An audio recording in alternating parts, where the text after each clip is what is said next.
Yeah, no. Yes, I did the mic. That's yeah.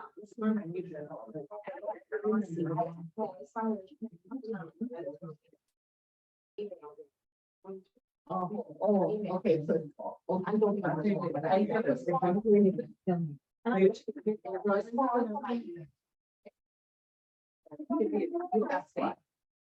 I gotta remove. But.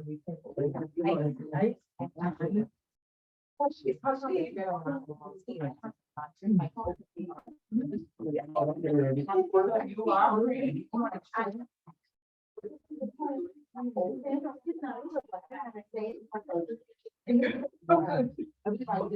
I'm like, that's my, but I say,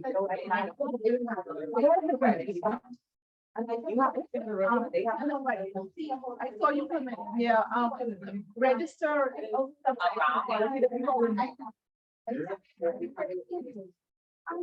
Everyone else.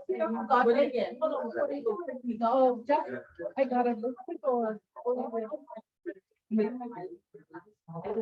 The last class.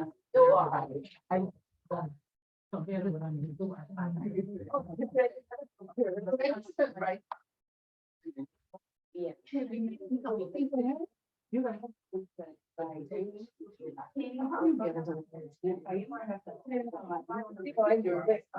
I know.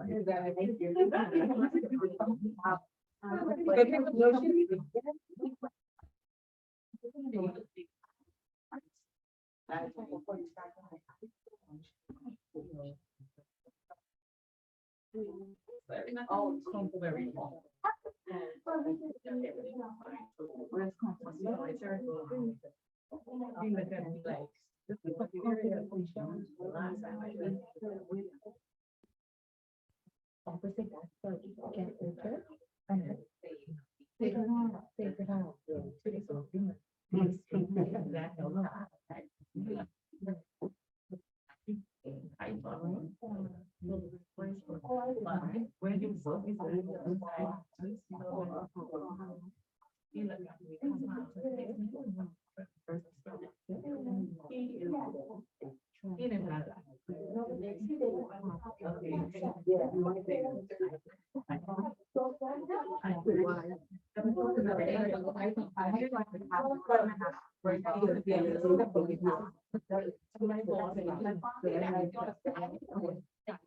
Well, I got. So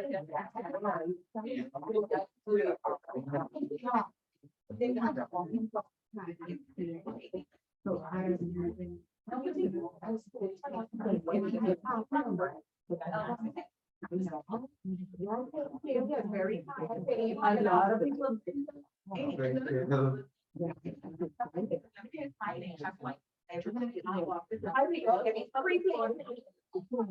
You did a free work visa if you have. They're gonna accommodation. I wanted everybody. I shut him right down. It'll be. They don't be like. Yes, okay.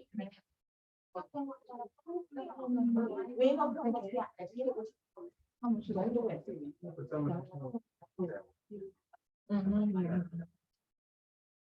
I shut him down. Third world. I you know what I do? I lay everybody down.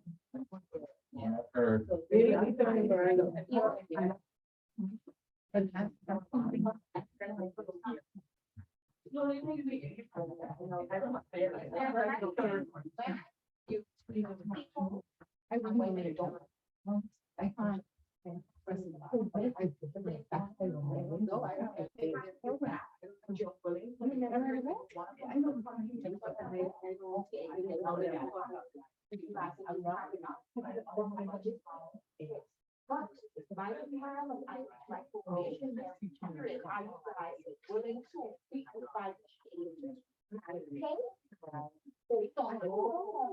Make sure you want it, right? When you send you your.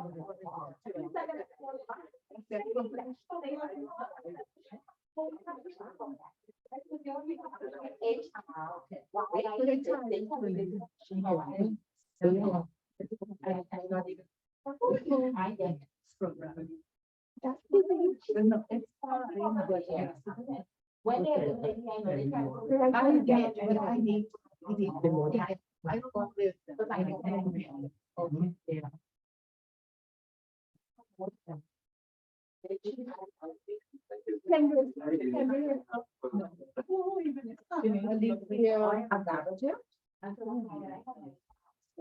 Here, Abigail. No.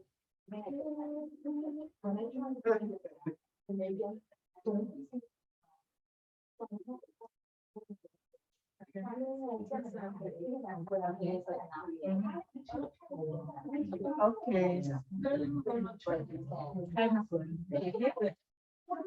Okay, I'm gonna come down to there. Okay. Just come go through the top of it. And let me see this.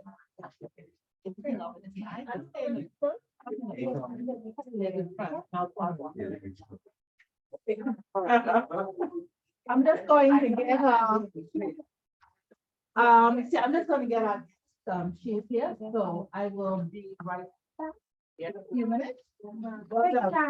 Yes, you're over there, just to have a nice conversation going.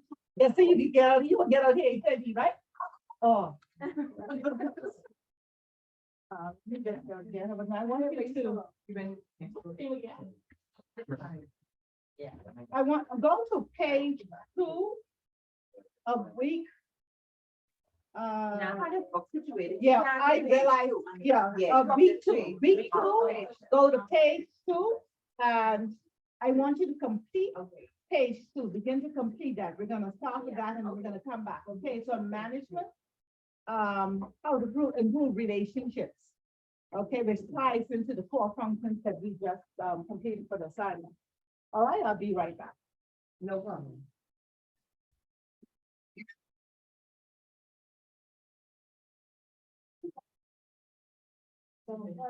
Should be available. No. You feel like there's too much on you. No, I will. But Mr. Morley, you need to work early. The first. And you coming from far. They give you that on me, me? Oh, really? Yeah, just about. But I've done calculations, like everything else except for like for flooding the head off. But I just.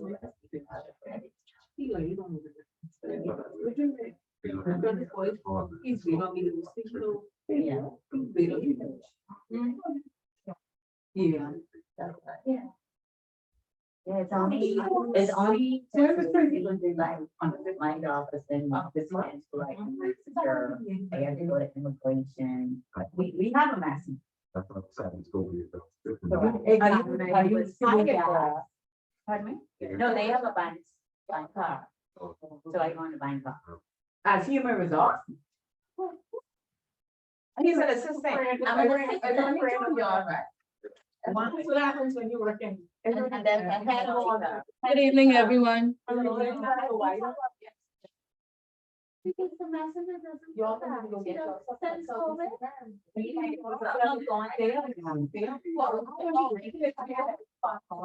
My royal, my friend. My royal.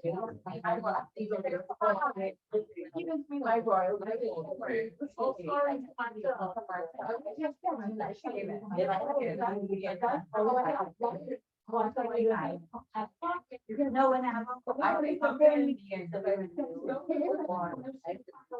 Crystal. Hi, my name is Glendy. Do you have a draft from your desk so you don't have to move? But everything you could do from your desk to immigration now. No, they said the more. Everything you can do from your desk. I want to work it out. Sweetie, don't. They so much. When I tell them I'm going to immigration, I'm going to do my personal things. They ain't gotta know that. Everything I do, that's HR or the order right here. This one right here. Don't worry. Don't worry. Everything right from your desk. This one here, don't mind. But I know, for long-term. Long-term, short-term, And training, extension. And They they gonna be for answer, everything. Ma'am. they you answer can do it time. from your desk. Hi, my name is Glendy Paul. You could do it on, you mean she could do it online. It's a part of the company. Yeah, so that's it's a part of her. That's So a what's part of happening? it. Okay, so ma'am, are you leaving and going in the company's vehicle to do that? Yeah. Okay. Do you, Then you do come you out and enjoy? Yeah. Is it something? Immigration is not. But immigration is so long. But let me tell you a suggestion, if you guys hire Yeah, somebody but- else, then that person would be. I agree. I know, but I live in the. This is made of money, what corner Mike is made, they can hire somebody else, With, okay, yeah, some people might, they can. yeah. No, Not everybody, not everybody. not everybody. But they certainly because she had to work. I do. Yeah. I do, so I see everybody. That's a strong, area. They want to still figure. 2, 3, 4 times a day or just maybe twice a month. 3 times a month. Honestly, I don't see nothing wrong with going that little extra mile, if it is something that's hindering you from your. Samantha, I asked Samantha, excuse me, I asked the key question, the key question is, do you like it? See, I don't have a problem with doing it. Forget the line. I don't have a problem with Yeah, doing but it. that's what because she's doing it, are you complaining about doing it?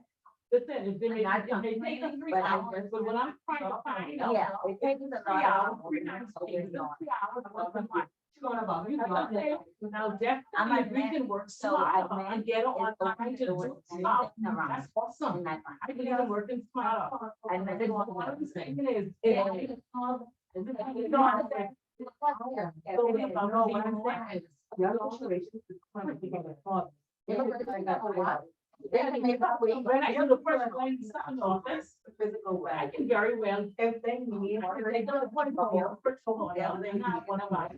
They'll make them do meeting. Nobody is coming on. The first of all, they come to-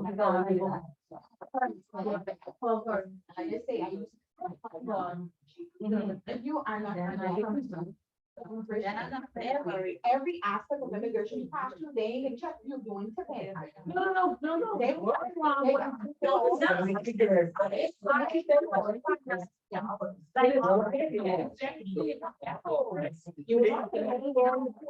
Okay, good afternoon.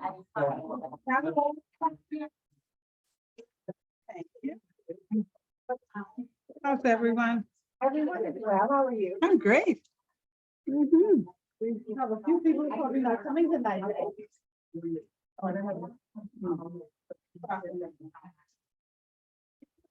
So I guess you'll finish the page too.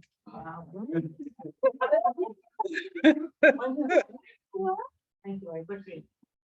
No, I so appreciate that. Oh, Samantha, oh, Miss Johnson. Okay, but with this reference, I know some of you looking at your assignments and homework and grades and what have you. What I was telling him a few minutes ago, what I'd like for you to do, to do a research as to how to lay out and how to present a paper. Okay, because I mean, that was not the priority, because I assumed, I made an assumption, which I should not have, that everybody knew how to do it. But you don't, so just want to put this on mute before we get embarrassed. I want everyone to just go and just Google it, okay, and see the basic steps and the basic things that you need to include when you're giving an assignment in a paper, anything with you. All right, just being neat is one step, but as you prepare yourself for more advanced classes, you need to know that. Okay, and I'll discuss it each time we come. After you, if you have any questions, pertaining to it after you do a good research. Odie said she can run me. Oh. They changed the machine on us. Here it is.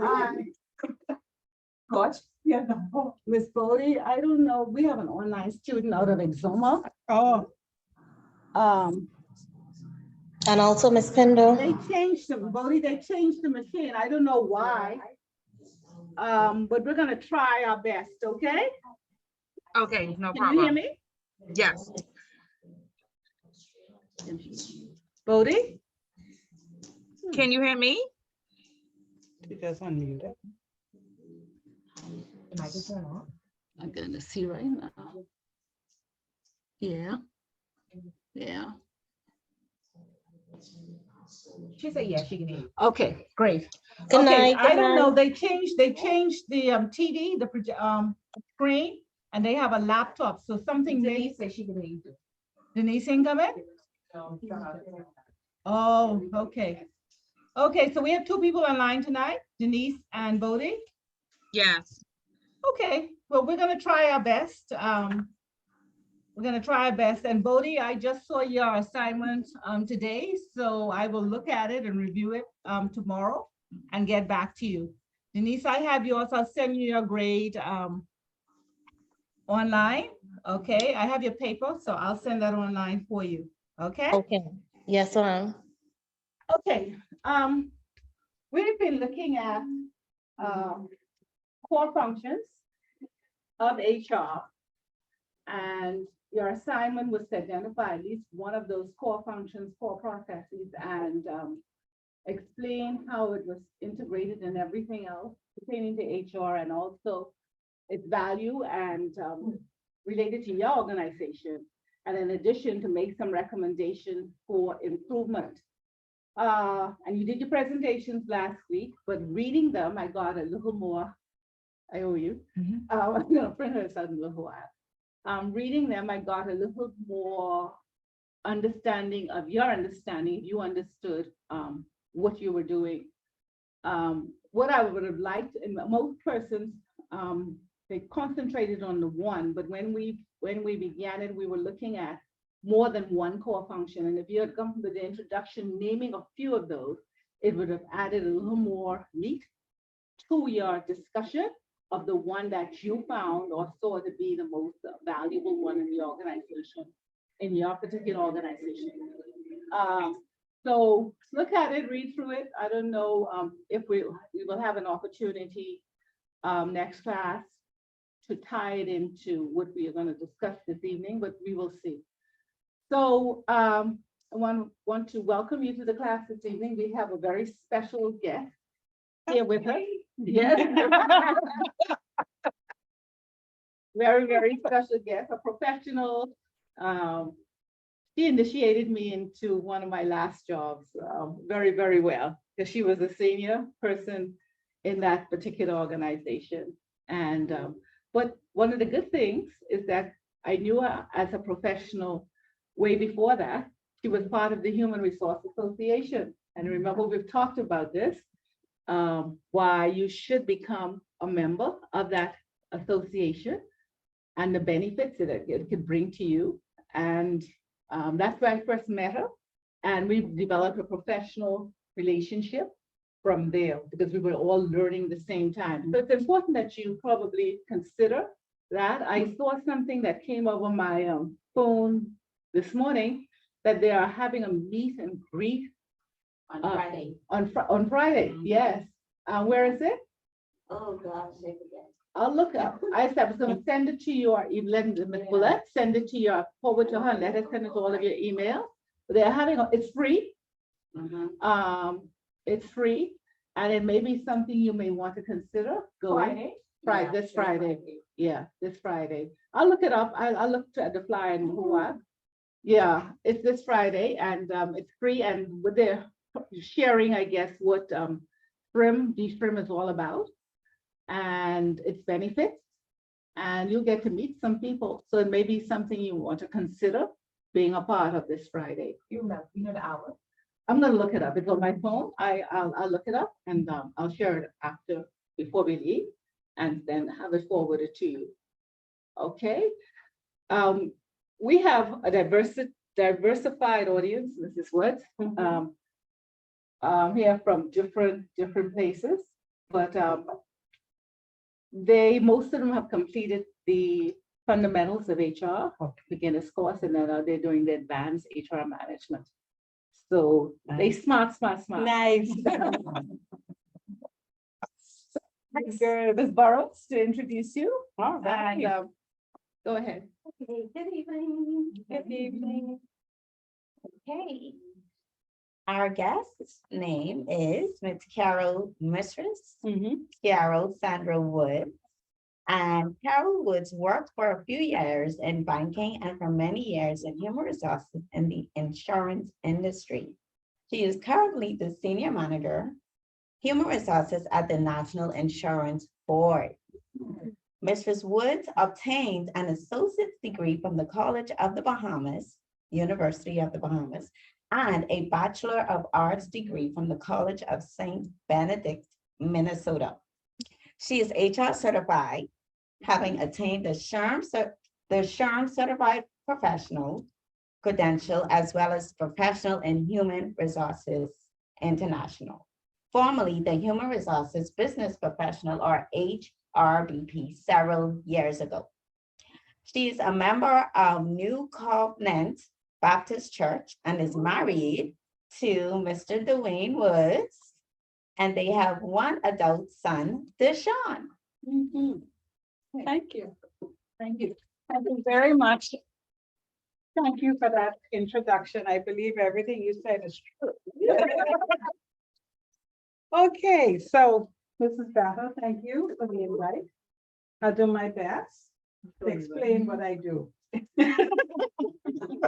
All right, so as you heard it, sorry. Yeah. We all need your number. Oh, guess what? I came prepared.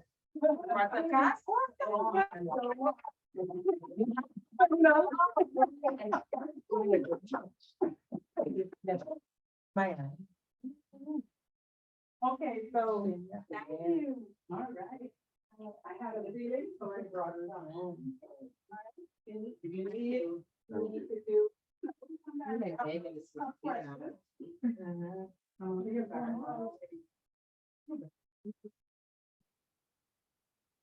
See, I came prepared. I'm a girl spaghetti. Very good. Spaghetti. I believe. Yeah. Sorry? What's that? Girl spaghetti? Oh, yeah. Oh, yeah. That's how I came up. I was a part of company number 5. You were number 3. There you go. I'm from Mont Moriah Baptist Church.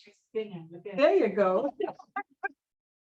My aunties go there, the Hasty family. You know that? Maybe by faith, I don't know names. I'm Okay. forward that. That's I all right. recognize somebody, but don't ask me the I name. know, that's how I am too, same thing. I'm not good with names, so if you call me, just try your best to identify it. Okay? All right, so as you heard, I'm a part of the National Insurance Board, been around the block for a little bit. Ms. Bethel told you about me. How long do I have? 1 hour? Yes, Okay, and if you can, you know, questions after that if you finish. Okay. But you, until you sit, you just keep the two, with the 2 persons online. oh, I forgot about them. Yeah, I mean, if Okay. you could stand up, but if you want to sit, it's fine. Okay, I'll- However, you're comfortable with your presentation, Okay. but just keep them. In tune, in yeah, mind. right, Okay, right. all right. Okay, so I heard when she asked you earlier, you had an assignment to find out the core functions of HR. Anybody could say what the core functions are? There's different. Give me one. Administrative. Okay, administration. Strategic. Okay, that's the planning. Any other area? Plus administration. Any place else? Let me hold up my place and see if anybody can remember. I'll up this place too. What goes into this place? Okay, okay then. Okay, all right, okay. Okay, all right, just to make sure we understand what it is. So today, my portfolio, where I sit presently is administration. Okay, you'd find that administration is the hub of HR. Okay, all things that happens in the administration area. Well, I say all, but it starts and ends with administration. Okay, you find that for an efficient managed department, you have to have administration. She mentioned the word strategic. Yes, because the planning comes under administration as well. Okay, so it's quite a bit. It's a vast portfolio. You find that the life cycle of an employee occurs under administration. So you have your hires, all the things that happens in between, and then your exits. Okay, so you were hired in administration, most of the things that goes on in between administration, and then at the end, because either you are going to voluntarily, that's when you resign, involuntary, it didn't work out, so you get your little walking papers. We call it that in the Bahamas, right? Okay. Then you have your retirements, right? And then the last category would be the death, if persons pass during the employment. So that's the 4 categories of exits. Now, as it relates to hires, you have persons who can come. In order to hire an individual, right? You have to advertise. It should be advertised. And for the company that I work for, and most companies, we try to do it within first. Okay, so that's your internal advertisement. And if there's no suitable candidate, then you move to external, right? So that you would bring in new ideas, new blood, new people, because there was nobody inside who, right, for that particular position. So then that brings into the recruitment. Recruitment is actually when persons make application for the job. They would provide an application for employment, their resume, all of their credentials, right? So you're here studying. When you finish with this program, it is hoped that you would get some certificate, some credentials, so we would receive those items from you, all right? Then you have, I stepped ahead, but then you have your interviews. You also have your interviews that have to take place as a part of the hiring process. And then once you're hired, if it's an external person or if it's internal, then you would have your transfers or whatever as it relates. Or if it's a brand new person, then you would have your onboarding process. Okay, so that's when the new employee comes in, they sign their offer letter. They're told about the company, they're given the handbook, the policies, procedures, guidelines, practices, the do's, the don'ts, you name it. So that's what we're going to cover, a lot of it today. All right. To talk about your employee handbook. Anybody here seen their company's handbook, or if they have a handbook? Yeah. Anybody don't have a handbook? Okay, all right, okay. Your company doesn't have one? You should, because, oh, that's your phone.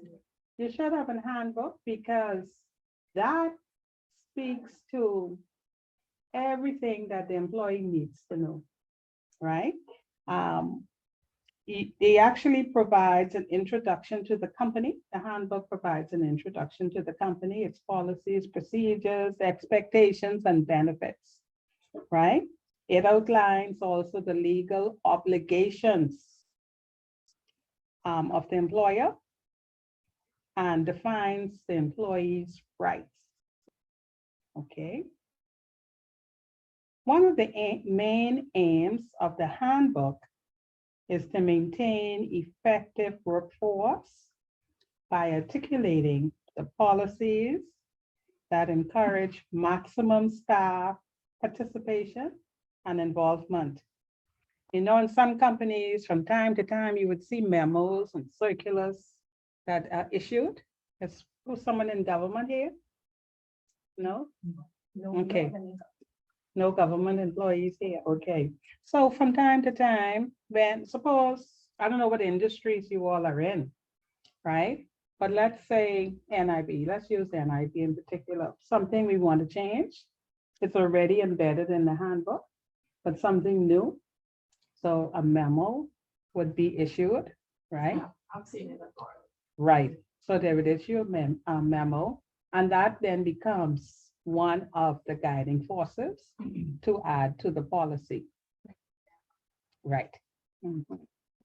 Question, Mhm. will they later on put that in the handbook? They could, but once it's issued, it's official. Okay, so they not necessarily needs to go in the handbook since they send a memo. Once the company updates the actual document, it could be embedded into it.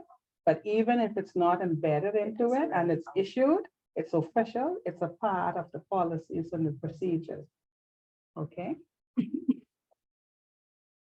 All right, so the handbook, we're in the world of electronic. I heard Ms. Bethel spoke too. She saw something that came through, yes, ma'am? Sorry, Mhm. I wanted to ask with the memo, does it have to be something physical or can it be digital? Or does it I was just about to talk about that, yes. And you know, that's what I was about to say, you know, we're in the world of everybody. I could have tell I was outside before I was actually outside, because I could have just sent a note, right? So your handbook could be electronic or it could be a paper document. All right. When communications come out on any amendments, new policies, any memos that come out, you would find that they're sent out electronically. Mhm. Now, for persons who may not have a computer, because we know not everybody is in the smart era. When I say smart technology, smart, right? So you would print it out the old way and stick it on the bulletin board, all right? Okay, so that people will know, okay, we open the door by pushing it now, we don't turn the knob anymore. I'm just using that as an example, whatever the new thing is, all right? So I want to cover, excuse me. Mhm. All right, so some of the topics, right? Now, I know some of you have a handbook and you spoke to some of the, that you had a handbook based on your knowledge. Give me some of the topics that might be in a handbook. Okay. Michelle? Mhm. Voluntary and voluntary. Mhm. Disciplinary action, Mhm. dress code. dress Oh, code. yeah, that's a big one for us. Vacation. Was that vacation? No time off. Yeah, okay. harassment? Oh, Oh, yeah, harassment. oh, yeah, harassment could be fighting or instigating fights, and also it could also be something anti-sexual harassment. Because we frown at that, you know, we wouldn't want that to occur. So you have to actually speak out, let people know that it's happening and don't tolerate it. If it occurs, you know, report it. Who cares? Let them know. That's just how it is. Okay, so Ms. Battle, I think I could go because they know everything already.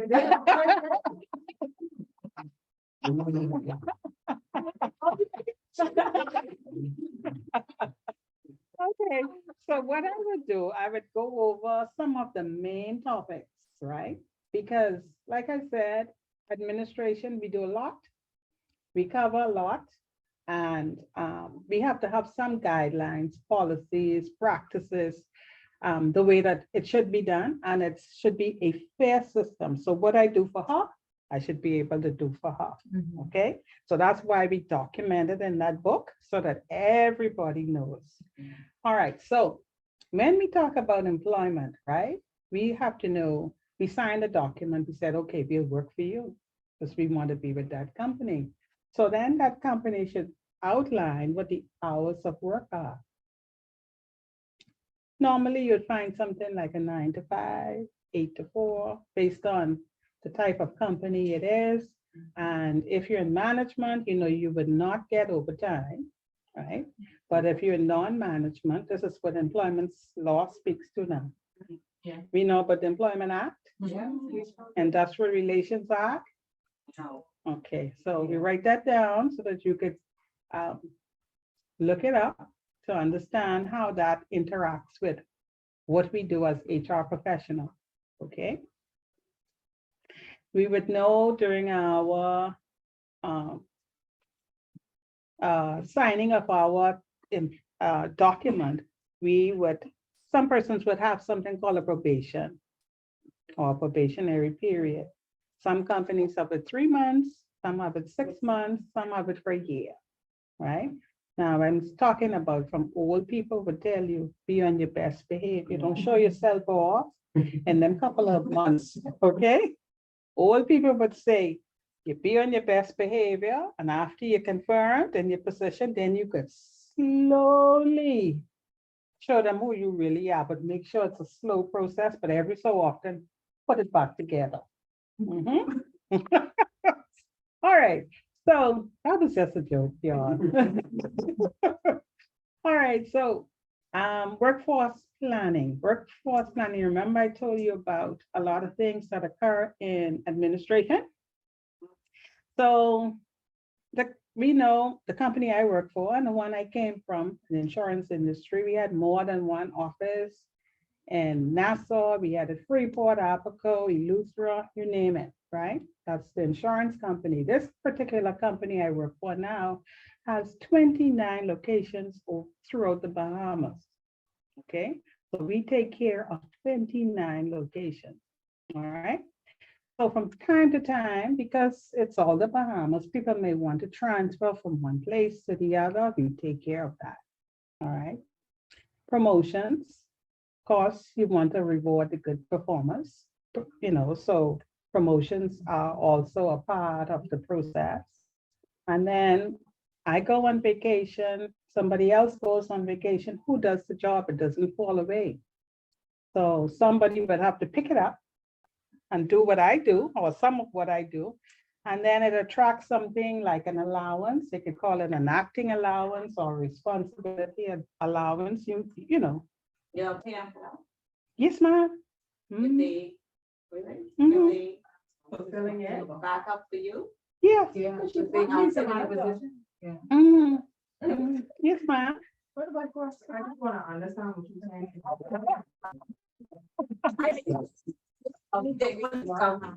Yeah. I don't think that's in the private sector. No, it is not, because remember now, I worked in the private sector. I didn't even know that existed, No. okay? Wow. But some companies have it, no, Enough. no. So it's something that later on you'll hear me talk about the unions, something that the unions would have negotiated on behalf of its members. Yeah, so you'd find it in few companies, but more so in unionized environments, unionized companies, okay? Just to be aware, because you need to know that it actually exists. Wow. Yeah, yes, ma'am. I just wanted to understand it. So what you're saying is that I'm going on vacation Mhm, and I have a backup, mhm. you know, this person knows. Because they have a backup, but when they go on vacation, they have backup. They would get paid for doing my job. Yeah, it's a little fee, a little extra something you would get for doing a little extra. Okay, so I Yeah. was thinking they were going to my, the salary for the whole. No, no, no. Like allowing. It's like a dollar figure, Okay. minimal. Yeah, it's just an incentive to help you to help to do the other person's, to sit. You spread it out. Nice. Well, okay. Yeah, when I, No, It all depends. See now, if you're doing, okay, for instance, all of us fall in the same level, right? Susie May, you're going on vacation, so Mhm. now what we're gonna do is, we're gonna split Susie May desk. Mhm, You do payroll, mhm, you do, Mhm. benefits or whatever, Mhm. right? mhm. That's only, not even, that's not a full day's work. Yeah, because, I don't know, Miss Bethel probably knew prior to coming where I am, it never existed. We just did it. Someone go, we just do. That's why. they No, cross-train it for Right. everybody. It's true. See, because remember now, the company I work for and worked for, they're serving the Commonwealth of the Bahamas. Yeah, okay, It doesn't stop, I agree, right? it did not stop, Mhm, and no, regardless, it is not the public business, that Mhm. Susie May is not an office. Correct. And you don't So- need any work to stop. Exactly, Mhm. so this is what should happen. Mhm. Let me tell you what my good people I used to work for do. And other duties assigned. That's very important. Yes, ma'am. That's So right. doing something- Yes. And I think it makes sense, because. And it's project very fine, so you have to be very. Because I've worked a number of places, I didn't know it even existed. Because we just did what we needed to do To get the work done. to get the work done. Mhm. Thank you. Yeah. The difference there, is now my manager is out. Mhm. We really need someone to be acting manager for this period of time. So I can see yours, because that's a totally different level now. Mhm. I can see you doing a little, maybe a little. And- different acting. Right. That's a lot. And then two, you find that that person will not be doing all of the work. They're just doing little bits and pieces as it comes up. They're just doing some of the work, Mhm. not all of the work, because that's what the other person was hired for, Okay. right? So let's move right along. I just want you to know that it It exists, Okay, okay? thanks. It's good to know that it actually exists. And it's called the enactment. You call that an allowance. It can either be an Responsibility allowance. acting allowance or responsibility allowance. Acting if you're doing all of the work. Responsibility if you're doing some of the work. It actually exists. Yes, ma'am? Okay, so earlier you had said that, managers don't get overtime. Mhm, No. Or, They are non-exempt. Exempt, mhm, sorry. mhm. Go ahead. no, I kind of work it out. never They mind. get days. Mhm, I kind of work. Loop. never mind.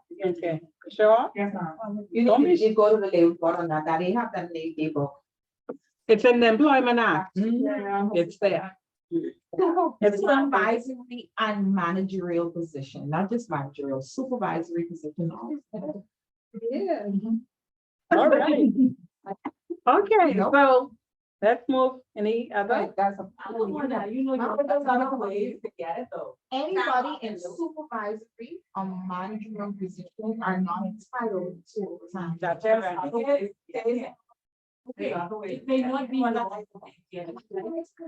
do think, in some cases, in a lot of cases, I do think there's one up, would push for something for them. Because I've seen it done, when I worked in RBC.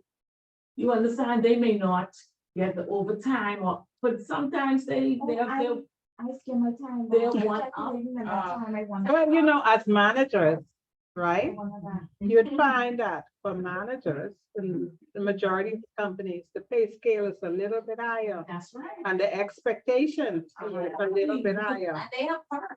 right? Thank So you. you need to get your job done. Are you gonna walk out the building at 5 o'clock? Thank you. Because it's time to go and you have this mountain Thank of you work very to much. do? Because Susie. Just Marie- just because I don't get overtime, no, I have to get my work Thank you done, very much. okay? I have, Yes, right, see, That's why we hired she you. knows a lot. Mhm, That's That's right. have the managerial position mhm. without the benefits and without the perks, 5 o'clock, you're on the dog. It- No, it's That's why gonna you're go making that happen. It's gonna get. That's why you're gonna assist them with, writing an employee handbook, because they don't have a handbook. It's in place.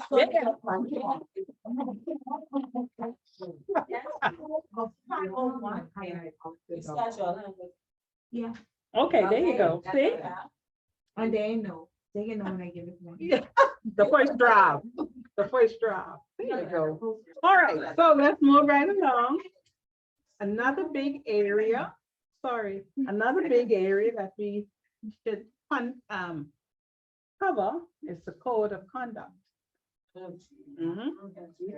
That's a big area. So you have your compliance with the Bahamian law and regulation, right? And we talked about that. That's the Employment Act. That's our guiding principle. That's the HR professionals, and also the Industrial Relations Act, especially if you have unions where you are. As a matter of fact, where I am now, I not only have one union, I have two. There's some confusion with them.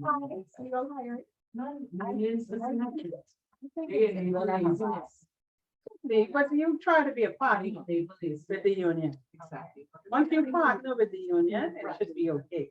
Because if you're looking at a union, when you look at unions, right? Some people may take it in a negative light, but understand what it is that they're trying to achieve. They are your staff. You hired them, right? The union? No, me, right? The company, I'm the company right now. I hired them. There is a union. They are looking out for the rights of the employees that we hire. And they actually are the mouthpiece. They speak for that employee. Some people are shy, right? And so they take their matter and they drop it at the union's feet, right? Now, some unions, they and rah, rah, rah. Yeah. Now we know Mhm. that's how the union is supposed to operate. Mhm. That's what it's for. Mhm. Good intentions, mind. Oh, I you. see where you're going with this. But let me tell you, Mhm. now, I won't lie, I don't give them my 100% attention, but over the years, what I've been gathering, Mhm. they just encourage a bunch of nonsense. Not all the time. Okay. Not all the time, I agree. They have sometimes there are valid points, but what people do is. They run to the union fair. No, see, let me explain, right? The union is a partner. Samantha, Valid points. Was put in the- Samantha.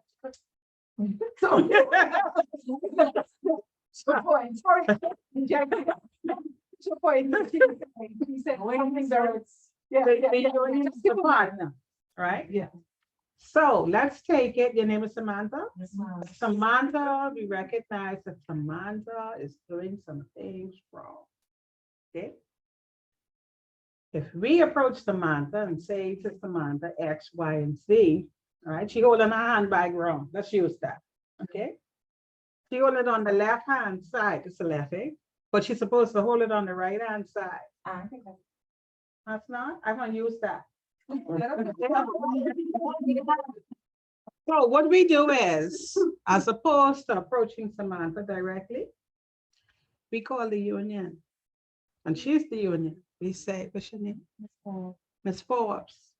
Samantha holding her handbag on the left-hand side, but she's supposed to be holding her handbag on the right. Could you ask her to hold her handbag on the left? I notice what, but I using this handbag business because I don't want to talk about what people do wrong. And you know from in your job what people do wrong, right? So Ms. Forbes, go to Samantha. Let's see if she could talk to her one-on-one. Pairs. Samantha, you need to now hold your handbag on the right. They watching you. So that Samantha can buckle up and clean up her act and begin to hold that handbag in the right hand side. It helps because now when she fall off, right? And she start holding back on this, and she get called in, so she holding the handbag in the right. Okay. Okay, all right. That's why I say we partner with the union. Yes, welcome. Okay. Okay, so the union is like a mediator. The union is approved. Because you have a handbook, so. I don't know if that is. I don't have that, so the handbook doesn't mean thing to the employees, Mhm. like, Fine people will try. Or they. They'll continue to hold on one back and on left hand side. I mean, it's the right, right hand side. the purpose of the handbook, is like, Yeah. the direct. No, but see, and as it relates to having a union, the reason why they go through the union is because if the company within itself deal with that employer, deal with that situation, and later on they go back to it and the company reprimand them for that, they will end up going to the union and the union will say, well, okay, why didn't you come to us? You never stated this and it's gonna be a back and forth. So go to the union, let the union handle it, so it just. It's a mediator. Simple, that's it. Mhm. You don't have to. That's That's it. No company would Hold on, she has the floor. Do you think that the union causes, the culture of openness to now disappear between employee and employer? When I said, I don't know if I asked that correctly. Yeah, I'm I'm trying. not sure. I got you to repeat that. Okay. Between the employee and the employer, Uh-huh. The union breaks the bridge. because what I'm saying is, like with my job, we don't have a company. We don't have a union. Sorry, we don't have a union. Thank you. Thank you. But what I'm saying with my company, we have a culture of open door policy. So when they come to you and ask you to pull up your stuff, Mhm. that's it. They ask you to pull up. Mhm. And then it's all, okay, so there may be a reason why your socks, maybe the elastic in your socks. Right, right. Whatever. Mhm. So this is your opportunity. Mhm. You understand? Yes. But now, based on the fact that the union now have to come in the middle and try to just resolve this issue, you don't think we lost a lot of the personal aspect of the relationship between employer and employer? Not really, No? not really, because you could have that conversation directly with them, with the staff, you know. Sorry, you need another one, okay. You could always have that conversation with the staff member. If they're in violation of whatever it is that they're in violation. So True. the union, going through the union is almost like, No, it's a mediator. so from the first instant you go through, or. Oh, not necessarily. You find that, remember I said about the handbag? Right. She's holding this handbag and that, right? And she keep holding it. You tell her about it, okay, but she's still holding it. Okay. And she's supposed to hold it in this hand, right? So before you bring down the rod of correction, you go to Ms. Forbes, the union, and you tell her. So you could get her to hold this handbag. So you was wanting number one, the union is wanting number two, and the third time you're the dog. Well, not really, because, but no, that's private sector. Private sector. Yeah, there we go. Mhm. I don't normally do this, but he said a very important point. That unions, when you work as partners, you develop relationship. And Yeah. and you form a partnership. This, and the antagonistic type of union relations era is over in our country. Mhm. That is what you probably would have heard your parents, your older people talk about. I experienced that Yeah. in the hospitality industry. That era is over because ultimately, like we talked in the fundamentals, you want to create win-win situations in the best interest of the organization and the employee. Mhm. And when you find you have beautiful relationships with your union, they, you couldn't even say to a union, what you call it? Executive. Executive, or what you call shop steward. Mhm. I need you to speak to this individual for me. Just address that for us. So it's, you're working together. For one common goal. For Yeah. one common goal. That fight and carrying on. No. That's That's what okay. they made it to now. No, yeah, that's all. No. But we moving forward. We're moving forward, right. Sorry, Ms. Woods. Go ahead. Okay. Yes. All right, so let's move right along as we, Yes, ma'am, we did. okay, good. Thank you. All right, so we're still on code of conduct, right? So professionalism, we want to ensure that staff are always professional, courtesy is important. Telephone etiquette. Yeah. Conflict of interest. That's a part of the code, any code, because you want to always avoid situations where you are in conflict to your job. Mhm. Mhm. Right, that's it, you see? You know, and, oh, they said the restaurant.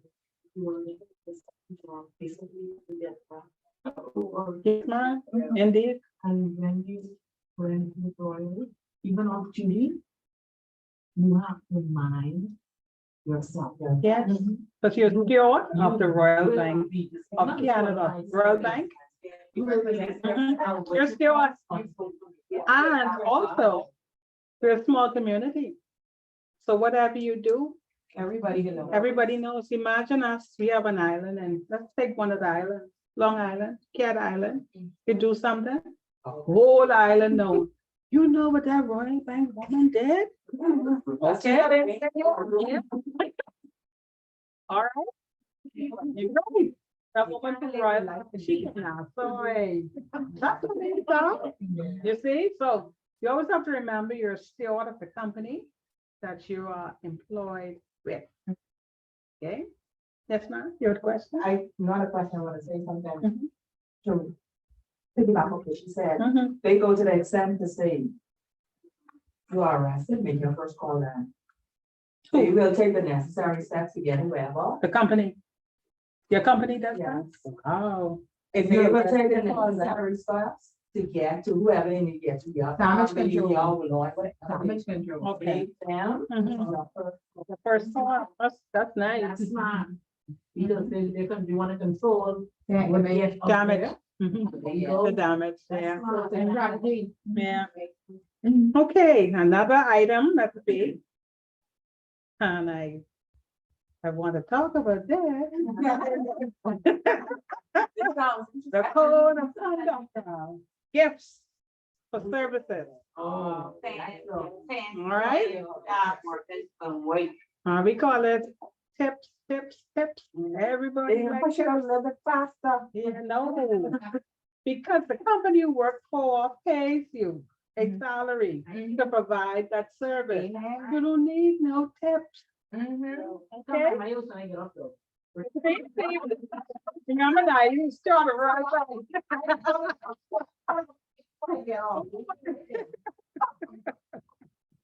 I had a whole over hand for it.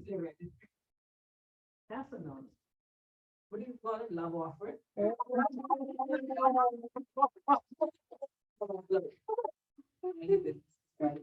You see? So you have to be mindful of these, so they are professionals. Okay? If you just wanna, what if you just wanna get them a flower here? Once you don't request it, because, you do a service for someone, you're gonna get me some flowers. I want flowers. Oh, like that. okay. But if they just offer it. give it- Well, I guess based on your company and what your policy dictates. Okay. So always be mindful of your policy. Go back to the policy. If you haven't read your policy, tomorrow, read it. So you know what the guidelines are.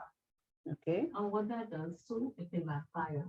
Right. That, okay, this one time. I don't. Feel like I don't. Pull the person off the line. The ticket, the teller. I all time is we give you, yes, don't be. Uh-huh, Are you in all kind of problems? that's right. So you just really have to be mindful Mhm. of who it is, so number one, if you're gonna do this. Definitely you have to really know that this person is not gonna cause any problems to you, because I won't lie. I can talk now because I am a lot. That's the young servant. You know, and then I have one or two persons who I can call. So I don't have to go in the branch, because I Right. still buy with Royal. Mhm. And I want to show my gratitude, but no one will know that. Right, You see what I'm saying? yeah, but Everybody. still, No, you know, right. yeah, Just bring with anything you say. right. you know. Okay. And then another few items. Civic involvement, political activity. Yes, civic, like you might be in Rotary or one club or whatever. Don't let it interfere with your job. Okay? I have to go to Rotary meeting, so Ms. Bethel, I need to get off. I need to, Listen, if- 3 hours if- if for election Rotary. time, we need to meet. Oh, that's your business, you just do that work, you get up at 5 o'clock. Right. Get off at 5. So you make sure, you know, these are very important things that you have to be aware of. And the last one, volunteer activities, because I volunteer, I need to get off, or I need to do whatever, but it shouldn't interfere with your current You job. volunteering, they ain't paying you. Ah, You volunteering, they ain't paying you, so you need to decide if you want work for free or work for money. Listen, I just, you want work for free or for money? Decide, because if you can live working for free, then go right ahead. Breakfast, you were saying, you know, it's your job. You get up a certain time, you gotta be at home, and you get off, it's a privilege business. You have people who actually, they come to work late, I mean, for years, that's it. How you figure that? But you telling the people that. How you figure that? I had a supervisor the other day, they were having issues to lock, the shutter, to lock up the building. right? So she waits until time for her to get off to say they're having an issue with locking the shutter. Simple, the operation manager said, Ms. Forbes, how, because they're new here, how, do you know anybody we could get to come and assist us with this last minute, whatever? I said, yes, I'm gonna call somebody and see if they could come and assist us with getting it to go down, to fix it for us. So what y'all want me to do? I said, excuse me, hold up 1 minute. You're a supervisor. You're done sitting down all day doing nothing, making the people money. They hurt you to sit down for a few minutes for somebody to come to secure the people building, because if it's not secure, you leave it, you're responsible. You have the key. Okay. She said, oh, y'all think people got time? People got things to do. I remember my business. She left the building. They did nothing. I tell them, I said, there's something. Y'all in the Bahamas now. She's a foreigner. When you give them an inch, they take a mile. Yeah. And when you alone deal with it from the beginning, you're gonna have to deal with it later. And don't come to this fault, because I tell you what's true. Y'all refuse to do it. So when y'all get the behavior, I can sit down and anymore. No, you can't be like that. No, don't be like that. Them, say this, just laugh. You cannot laugh it off and just let things slide. Okay? If you think the person in this is a foreigner. This is the Bahamian. Okay. Expensive equipment is in this building. The company's money is in this building. You cannot take 30 minutes out of your day to wait for somebody to come and secure the building. You're a supervisor. Your contract states that you have, at times, you have to work outside of the hours that is stipulated in your contract. but that's what we talk about earlier. Yeah, we covered that earlier. And say you have things to do. And I'm saying you, like I tell you, Okay. their culture is different from our culture. So a lot of Bring it in. things they do not. Let's bring it in. I have one more topic, one more item to cover in the code of conduct before I move on. I don't mean to cut you off. But a big one is confidentiality. That is huge. Almost. Listen, when I first started working out, I had to talk to my boss about that. Listen. I have a problem. Listen, Linda. Listen, Linda. Simply, this problem, people who don't respect that and who don't follow that. Listen. So as HR professionals, when you make sure you have your confidentiality agreement prepared, Yeah, and as new people join, make sure they sign it. make sure they sign. Read and sign it. Okay? And make them aware why are they signing, so that they can keep the information that they come across as employees confidential. When I say, teacher people, right? I said that because This young lady, she started working. So we were in conversation at the time, it was 3 months in the office. And she goes on to say, what, how much money she making? I say, look here. I say, listen to me. I say, don't you ever let me hear you discussing your salary with anybody in. And I fight with them every day. Nobody's business. Every day I have to fight with them. I said, when I gave you your contract and your confidentiality agreement, I said, what did I say? Oh, this is yours, and this, if you tell people that on me, but you're not supposed to discuss your contract and your salary with nobody. I said, so tell me how. Sister Sue, Sister Linda, Sister Jane could come and tell me what you making and what your contract says. I said, honestly, this is not a kid time. I don't employ children. Why can't you understand? I talk to them like that. You have to. They are adults. They're adults. They're not talking like that. You know what that But they creates, right? acting like children.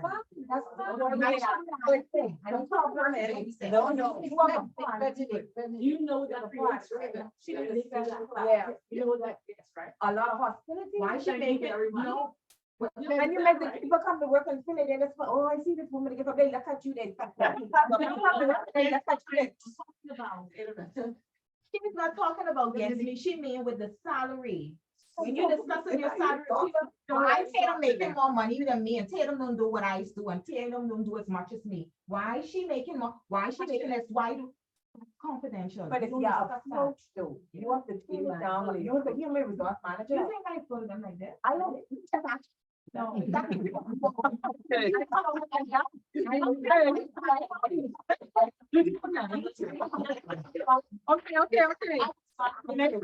But I agree, and I can't get. If you make the right. I do. Me to finish, does that make it go some more? All right, so another area, I'm moving on. Another area, performance evaluation reviews. I like y'all, you're nice and lively. Yeah. Well, performance, a lot of people don't like this part, right? Because you speak the truth. You record, you evaluate based on the performance of the individual, whether it's good or it's bad. Most people will tell you, oh no, I'm not standard. But that's all you're given, but that's all you producing is standard work. You're not going above, you're not excellent. Some people are below. They don't like when you tell them they're below, because they always think that they are above. But one thing I must say, that's important when you're conducting these reviews, set appointments. Don't just spring it on people when it's about to occur. All right. There may be a set time in your handbook that speaks to when it should be done. When it should be done, yes, it's in the handbook. But you already know it's supposed to be done on April 15th. Okay, yeah, I know. But us as managers, we should say on the 13th, send them a note, an email. I'd like to meet with you on the 15th or the 14th because it's due on the 15th. I'd like to meet with you on the 15th. What time is good for you? Right? As opposed to telling, ask. All right? Because it's already a hard conversation. All right? So there might be certain criteria in there that you have to complete. All of you have had evaluations done before? Yes. Okay, so you know what to do. Yes, sir. Okay, good. The question is.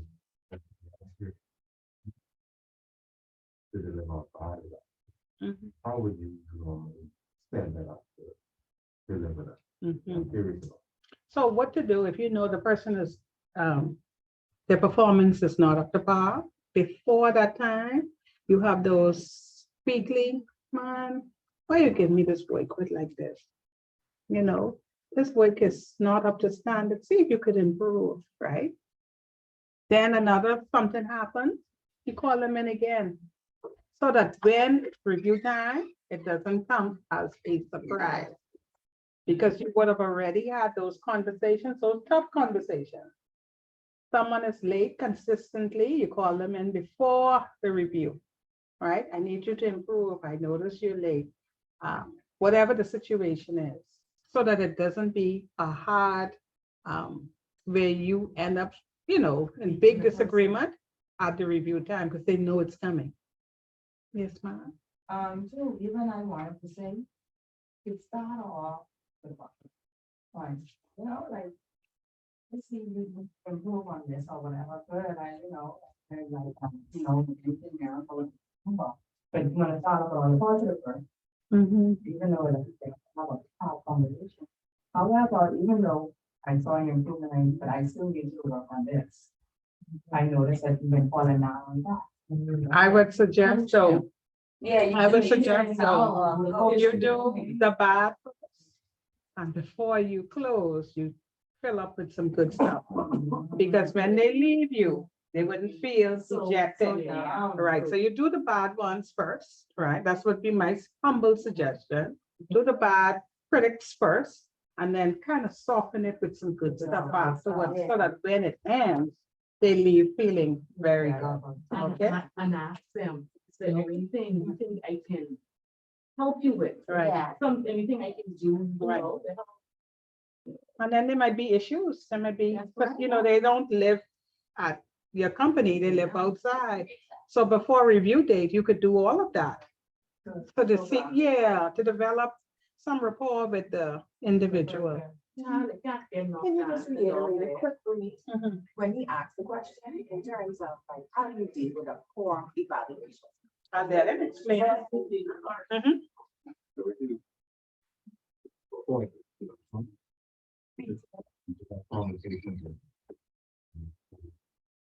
And the coaching, after the coaching on it, but then she also made me into questions. Like you said, and then did look like maybe perception itself, it's been positive. That was my suggestion. But another thing, so when you are doing these performance, I mean, I'm hoping if the person is that poor, it has to be some characteristic that they do some good. It cannot, I'm hoping it's not whereas they come to work late, they perform, they don't do good work, their efforts isn't good, so something they should do that you can pinpoint, like a strength or something, a positive feature, a positive say X, Y, Z. Right, If it's just all negative, but it shouldn't be, I mean, it could be as well as it could not be, but before you get to that review period, you would have had those discussions anyway. Right. You may have even had to send them a memo or note to say, I need you to improve on this. I need you to buckle up on that, So, like a verbal warning. not really a warning, but like a caution, more like a caution, You know what's sad, right? What's really sad is that, and I've seen this happen. Some people aren't one, and they don't have any knowledge of it, and they think that they're doing such a good job until they get into the performance evaluation, and then they get evaluated poorly. There's two ways you could do, that could be resolved. It's not always the manager telling the staff. The staff can come and ask the manager way before the review period. Ms. Smith, could you tell me, how am I performing? I believe in that. Right? Strongly. You could ask, and it don't always have to be where the manager has to say to you. You could initiate that conversation. Okay. Can we go to the next one? Right. Yes.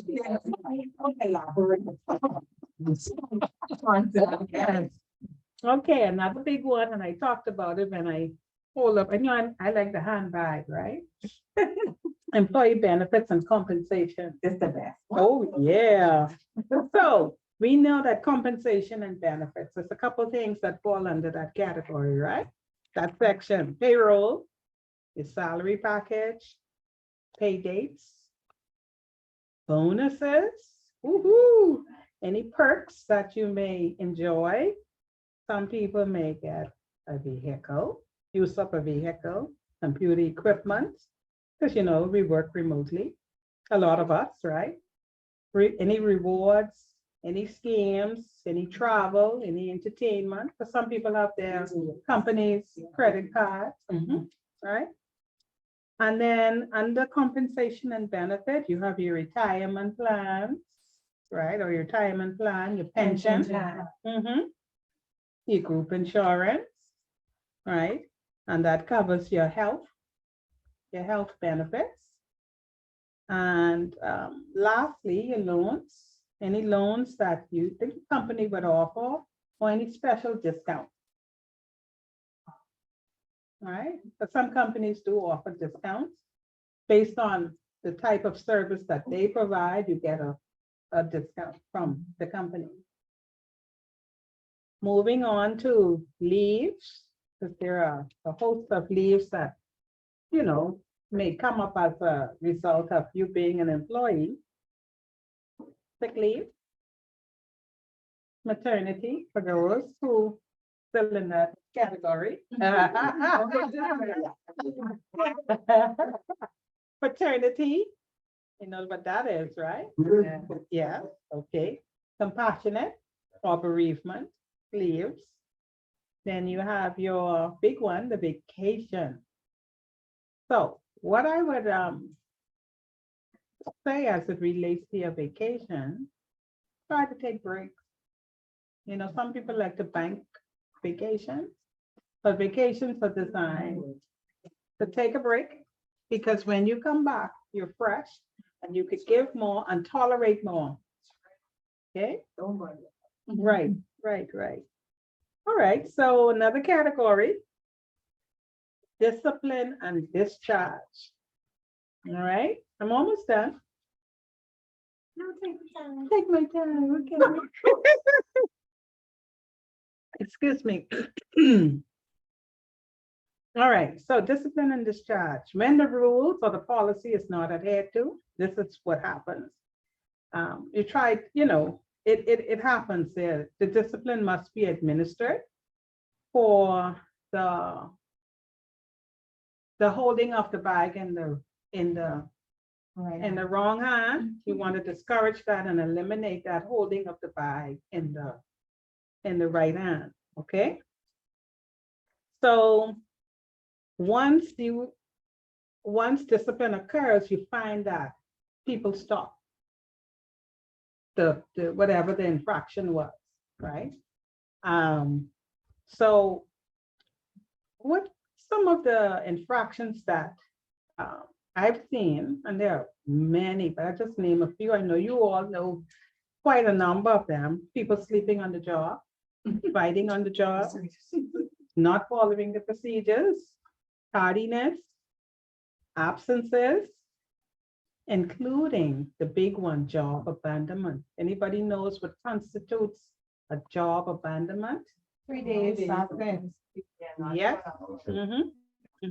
Breach of confidentiality, right? Because you're supposed to keep the information of your employer's business confidential.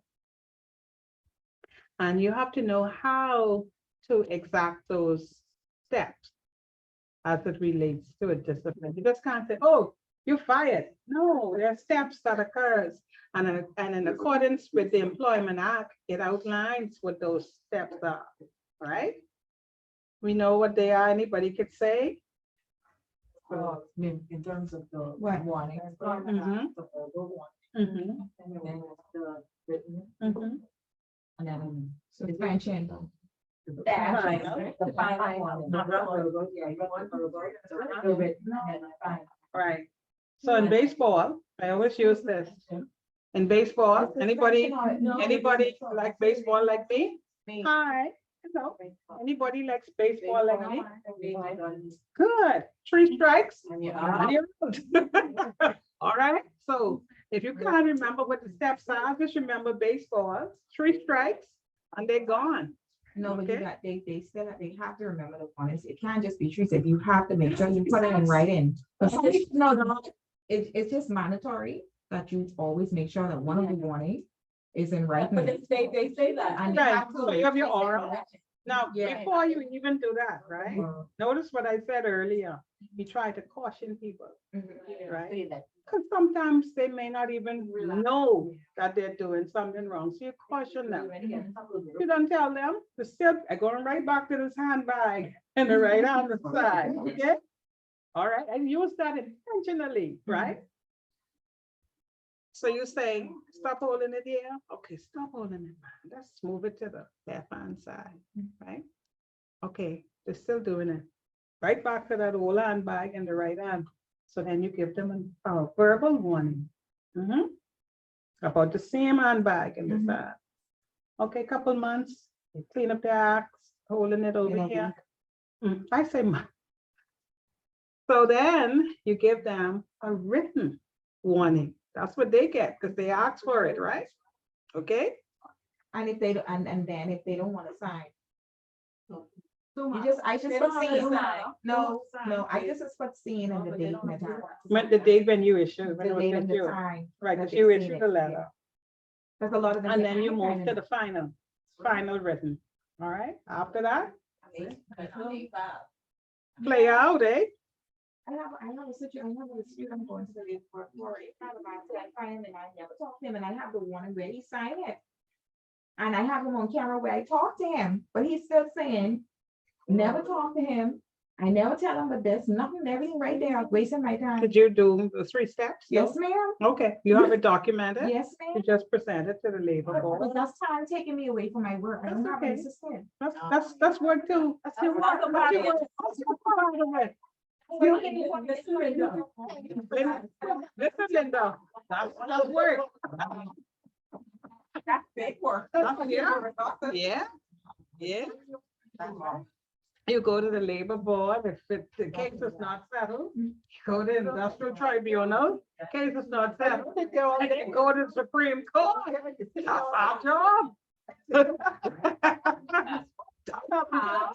Yeah. I don't like that part, but it comes with the job, okay? All right, so, I got two or three more topics, big topics, health and safety guidelines. All right, so. Hmm? I said it's becoming a very important. Yeah, because we have to ensure that our employees and the areas and the building and the structures and whatever else, it's conducive for the environment we anticipate, right? So hallways cleared of clutter, fire extinguishers are in place and serviced. Your general area is clean, free of, because we like paper, right? And we have these, right? This computer. So let's try to clean up because we find that some persons may be sitting to their desk, but they got a box under there with some paper where they could easily scan and get rid of the paper, so things like that. And then you want to keep, I heard her saying about, she talked about rolling the shutters down to close up. So keeping everything operational, that comes under our portfolio as well in administration. All right. I talked about the partnership with the unions. We covered that already. And there's another one that as it relates to the union, there's something called an agreement that management would have sat down for many, many days and came up with a document, and they call it the industrial agreement. You familiar with that? It's a booklet that management sat and agreed to certain things, like I talked about those allowances earlier, that all of those nice things fall under the industrial agreement. I actually brought, just for you to see. So I told you we have 2 books, right? 2 unions. So we have 2 industrial agreements, and it's filled with host of things that management has agreed to, separate and apart from the employee handbook. All right? So that's like the benefit, Yes, all ma'am. of that? Mhm. Say all of that. Mhm. Yes, ma'am. Benefits, yeah, and more. All right? So it's quite involved. Nice. All right? Lastly, Already? yeah. Lastly, we talked about paper, right? And that was intentional because there's something called document management. Thank you very much. Document processing. Thank you very much. Document management. The employee files, because you remember they signed a document that we have to keep. In the unlikely event, we have to go to the labor board. We have to keep all of our facts.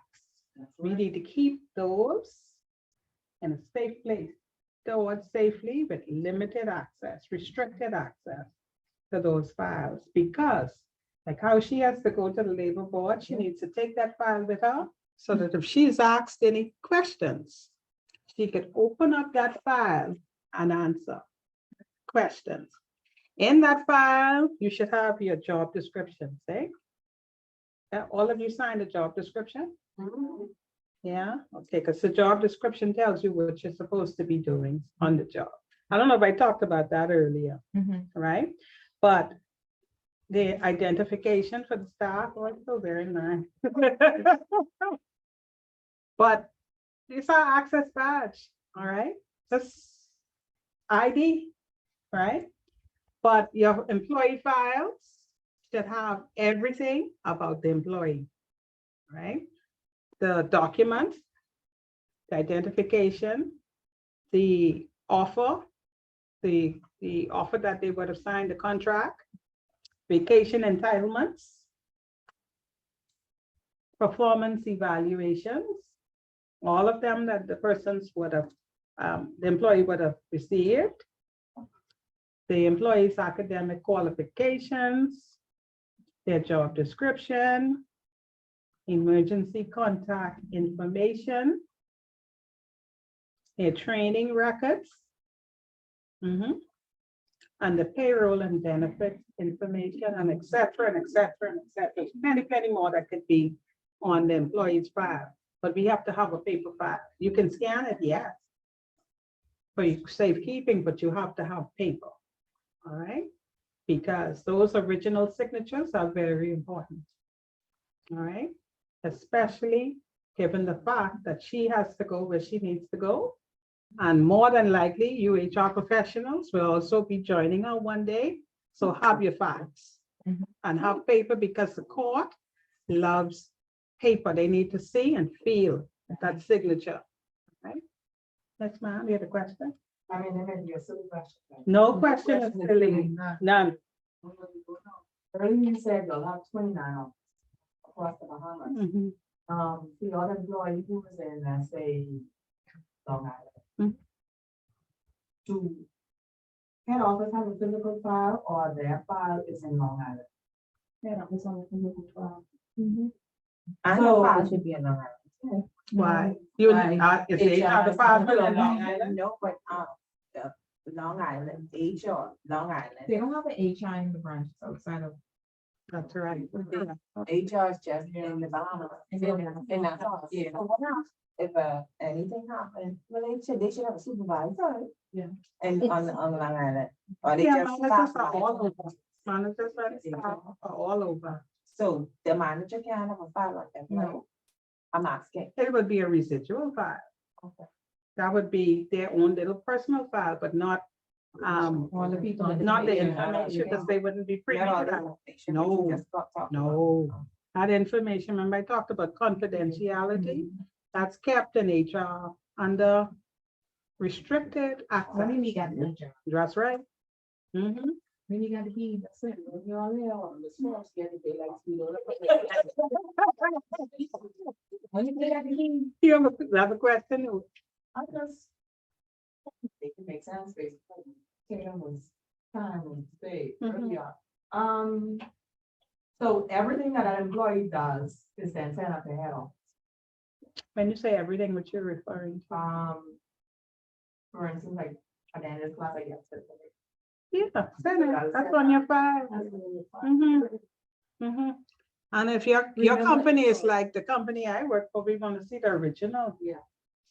And then we would make a copy for our file. And we would endorse that document to say we've seen the original and what day we saw the original. And what you have to remember too, well, I guess it still depends on what structure of the company is. If you have, like for me, where I work with a very small company, we only have one office, so any HR material will be right there. Some things like the bank.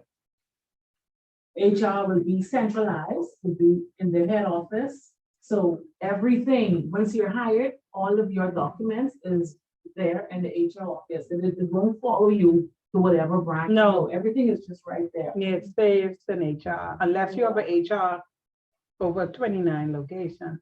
So when we do, the PAs, when we do all those things, they would be signed by my supervisor, my manager, whoever's doing it, and then sent to put it. You missed one step, and you.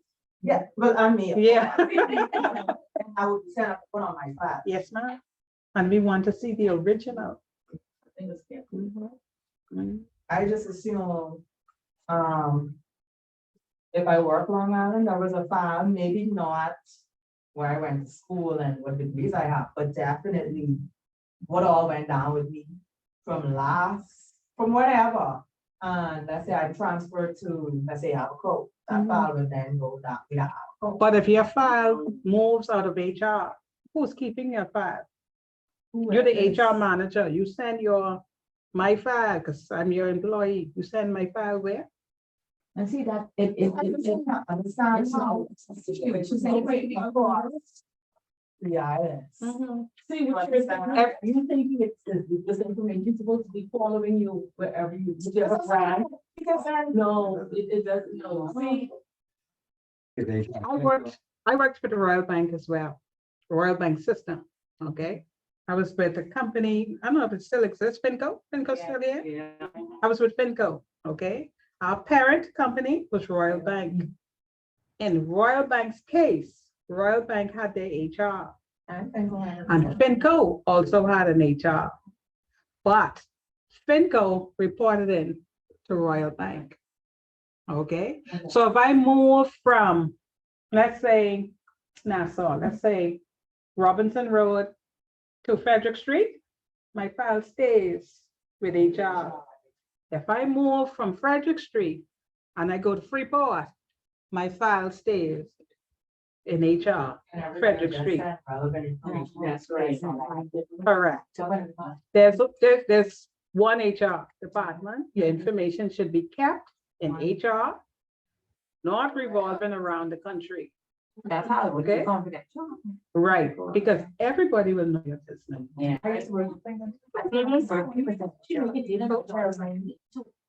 Somebody can teach. It's probably before me or And it's after me. Yeah, as an HR professional, you have, like I say, only have to.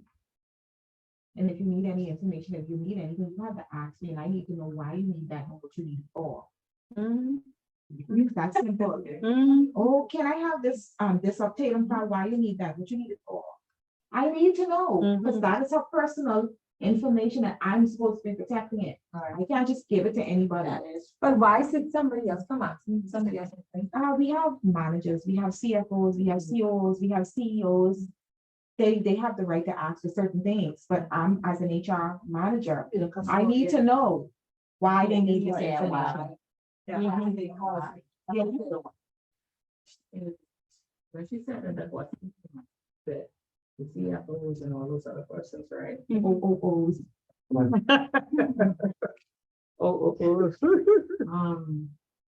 should I ask this question? Your position, does it? You do I want to say the right? Yes, the right. You want to say I the right? think in some It's cases, all right.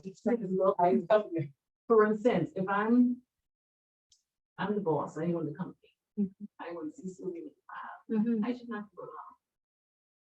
I mean, I may have to. I think she go have along, tell me where it is, as a but chair, not actually getting permission to look.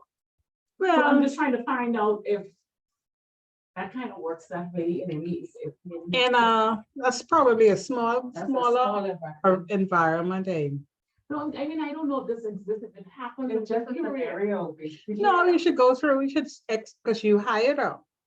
So you should extend the courtesy to her, Okay. to request my file, Alright, okay? and it's my file. I know what you were talking about. No, It's my Because file. It's my file. even though you're the owner, But that's you may the not have the key. You may have it, but courtesy, so that she could know you're using my file, you're looking through my file. It's just a matter of courtesy if you're the owner, Yes. yes. So what happens if the owner takes the file without knowing? Only may have the key. She have the key. You Yeah, know but what I mean, like, if this is an area, the owner have a key as well, because he's the owner, so the owner gave you the key, so. How you get the key? How you get the key? They go I in want the the county, key. what have you The separation of powers. Mhm. Yeah. Right. So anything administrative relating to employee personnel, that's strictly HR. So even if a manager comes and asks for information, like she said, what you need it for, considering it has no bearing on your You. dealing with that particular employee. unless Right. It's part of, say, performance appraisal, you need to come to the job and say, okay, there's something I may need to confirm, okay, fine. Even in that regard, stuff I don't need a job, you come in a job. Yeah. You can show up if you can. And then we'll do is we will confirm, and then there's a discrepancy, and we have to fix that right there. Mhm. I have to ask a lot of people confidential information, I can't let any and everybody access. Yeah. Only me have it. And they Only trust has me, the department. they trust me with their information, so I cannot abuse that trust. So only me is my key, and if you come in to use my key, you need to tell me what you want to do. It's that simple, because if somebody's information get out there, they're not gonna look at the fact that this was a COO, CEO, CFO. I entrusted that information to Ms. Forbes. That's it, they don't care what, Ms. Forbes. So at the end of the day, the responsibility is mine. They ain't worrying with no O's. They worrying with me.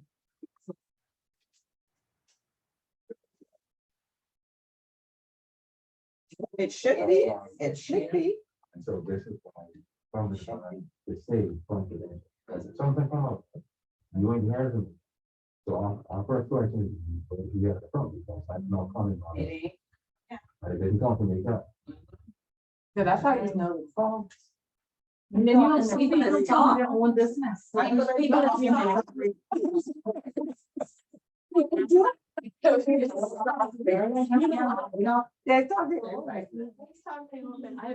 worked with persons who, and I saw that, just like, oh my goodness, come on, really? Mhm. Yeah. And then when they're being discussed among their peers. and I was like, Donkey, you talk your own business. All right, so, I know it is what it is, and that brings me to the end of Already? my presentation. Yes, ma'am. Oh. Open it back up. And keep going in. Yeah, that brings me, so, I would usually ask at this point, do you have any questions? Yes, ma'am. I'm going way back to the beginning. Yes, ma'am. With employment contract Mhm, and probation. mhm. Can HR extend an employee's probation if they feel like the employee did not do as well as they expected, like giving them maybe another 3 months probably Mhm. in writing? It should have been in the contract in the beginning. No. But I have it in there. No. After your performance appraisal, we will consider if your probationary period will be extended. No, No, it's in the contract. No, this is when they are first hired, like, First on board. yeah, when they, yeah. But it states that we have to do certain things before we make that decision. Right, you should do it in the time frame, Mhm. because if you says, because you built this handbook, right? You should be able to assess that employee in the time that you stipulated. Okay, so right off the bat, I talked about this, the tails start pulling out. That's when this employee is Yeah. not for here. Okay, Don't be shy to make that decision if you find that they pull that out too quickly. Okay, those people say your tail, right? Make your decisions before the probationary period ends. That's your time to do what you, after that time, it's hard to release someone. Okay, didn't pass it, no. right, they done pass, so that's your staff. That's your full-time permanent staff.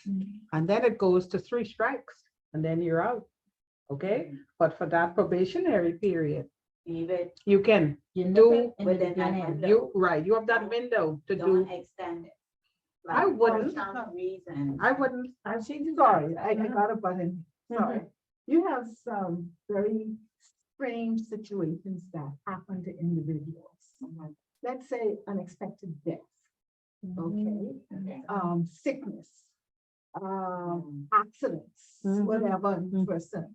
So under those type of situations, you can consider the extension of an individual's probation. But like Len said, at the beginning, normally it's stipulated in your initial contract. Mhm. Okay, but what they're saying though is very, very important. Get it? Before that period. Yeah. Get rid of it. Disaster.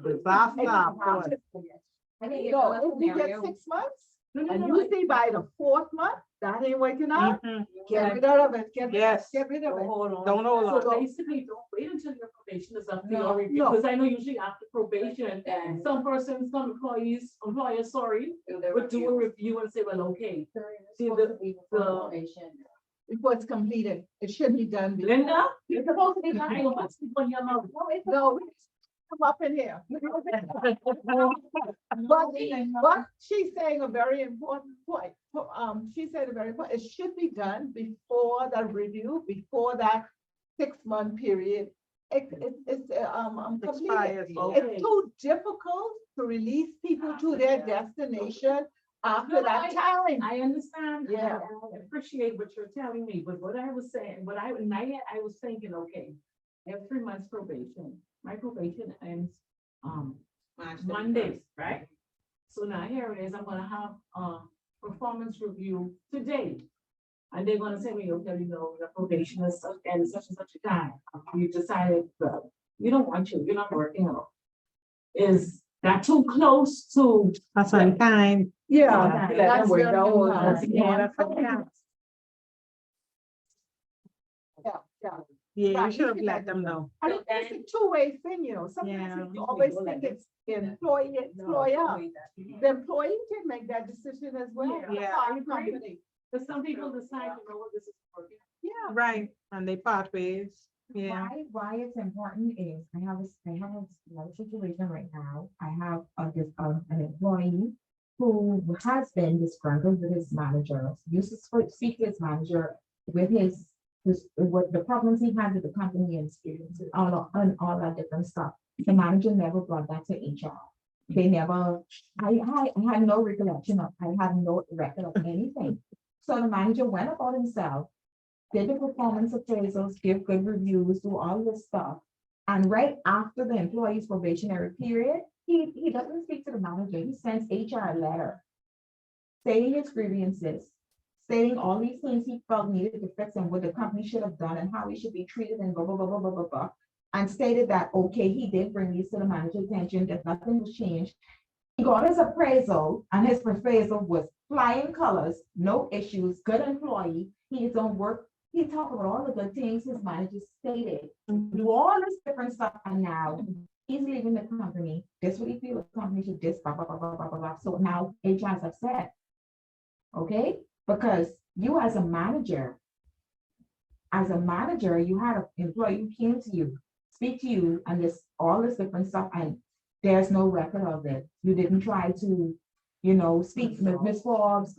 I'm having this problem with this. Can we have a sit down discussion to see how we could help the situation or help this employer? Nothing.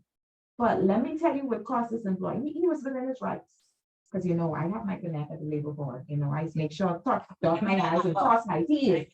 So he was in his rights. So this what he did wrong. Number one, he sent me a digital letter, no signature, no date, no nothing, okay? He stipulates that this is his 2-week notice. Prior to sending me this letter, you was out of work for an entire week without a sick slip, without getting in contact with me, without getting in contact with your manager, your supervisor, anybody. You stipulate that this is a 2-week notice, your date of separation is the 31st. But even since the letter, you never showed up to work. You're not answering your phone. You're not, so you quit. And you're trying to find a reason. You're trying to find a reason to get some money because you quit. But see, as an HR professional, if you don't know the labor laws, you would be end up right there sitting up in court with him fighting you for something that he been for a long time. Yeah. You need to. And the manager put you in a bad place because you get this awesome review when this employee been to you 1,010,000 times complaining. And you've been bad for this employee. You know, they said HR. Yeah, I felt it. This is a performance appraisal Yeah. states otherwise. And he has a copy of this. So I can't go to the labor board and say this manager had a problem with this employee. Because the proof is here that you did not have a problem with the employee. He waited for him to do that. Hey, been the best employee till 6 months. And when that 6 month period was over, no longer there. You know, we said a whole week. A whole No, week. that's what I'm trying to say. Yeah. But he's still going, he's going to the labor board. Man, he's within his rights. No, To do whatever he wants to do. I'm not saying that. It's not, all I'm saying, he does not have a case. From what you said just But I still now, gotta show up in the labor board. we know that, we know that. We know that.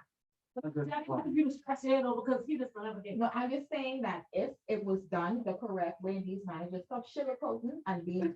Put them try. You got that? Any other question? Put on another call. Sure.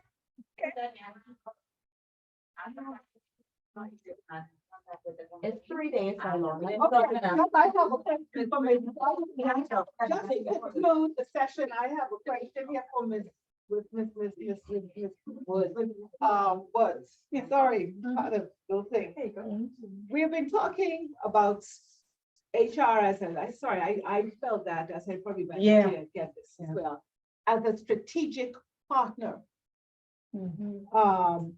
Often we're not seen as persons who, in quotes, say, sit at the table and make decisions. Or contribute. No, you're not. Yeah, and contribute, and contribute to making decisions that affect the entire organization. And based on what has been shared this evening, Ms. Woods, just come up in a sentence for us. What happens outside of chaos in the organization if you're not seen and accepted as a strategic partner? Everything will go haywire. Being a strategic partner is important because that's the order. HR keeps it all together. Without HR, remember, yeah, a lot of people assume that they are HR professionals outside of HR realm, not us, the other folks, right? I'm talking about, let's say, I don't want to name departments or areas, but give me a department. Finance. Accounts, finance. okay, Operations. Operations. So those people, right, they may say, oh, we HR, okay? But HR is in our little box. And we understand the dynamics of what takes place. Yes. Right? What's gonna happen if they don't do this? Right. And sometimes they may override us based on the powers that they may have, but at the end of the day, will they come back to resolve? Okay. And listen, I don't understand how they could feel that way for HR, because as simple as employee issues, you know, in some cases, because I've had that situation, me personally, you don't even want to go to your direct supervisor or manager, even though protocol says you have to go, and if you're not satisfied, then you move up the ladder, right? Right. But in my situation, it was my stinking dirty manager. She would stink. He would stink, and I say that because I don't want to stink, stink. And I was so fed up, listen to me, I drove up to East Hill Street and I sat in the HR office and I reported up. And I told them I'm sick and tired, but I don't know what the problem is. You making almost 3 times my salary. You have all the material things you could possibly want. What is your problem with me? But you know what I learned a problem was I was always happy. I will never forget when a more mature lady on the job said to me, Samantha, people is be jealous for nothing. Yeah, that's true. Amen. I had one time told me, so you always smiling, grinning. They said me the same thing. There's some unhappy women. Smile a while. Okay, be nice, all right, be I nice. believe, I think it's this, right? I Man, believe saying the woman there. the one handling people right. I believe in handling people. I believe in saying something to make somebody smile. You don't know why you would change somebody. They- Look, Yeah. you always smiling. Oh, okay, Yeah. all right. Very passionate. Very. So we have no more questions? Oh, awesome. Okay, Once Yes. of our funeral losses class, we would like to express our profound gratitude Oh. for taking time. Yeah. To definitely, get us on a lot of things. Being very thorough. Because this is opportunity now when we go back to put a lot of these things in the proper. Yeah, Yeah. We do appreciate. you're very welcome. Very lucky.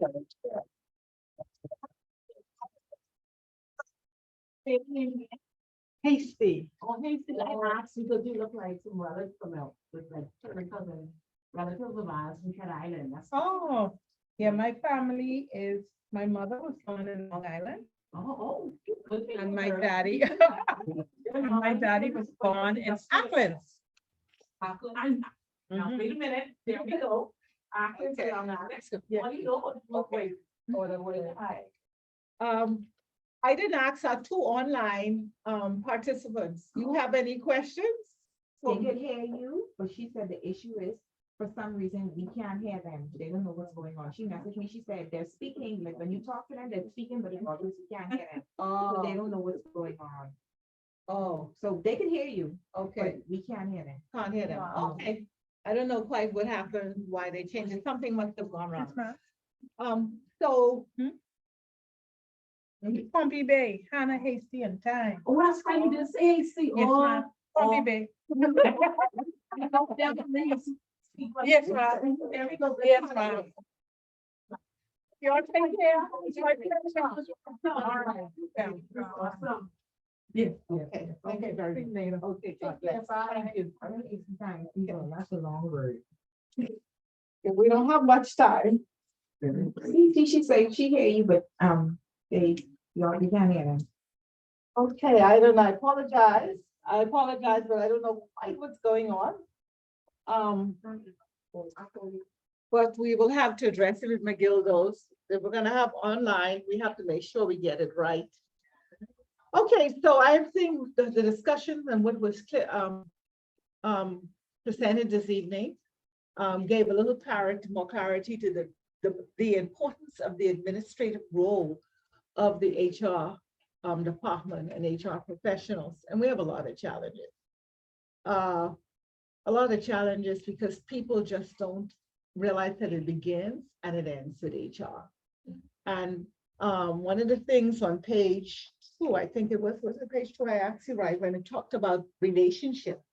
We were looking at that and building relationships with several things that we want to look at here and complete. It was page 2, week 2,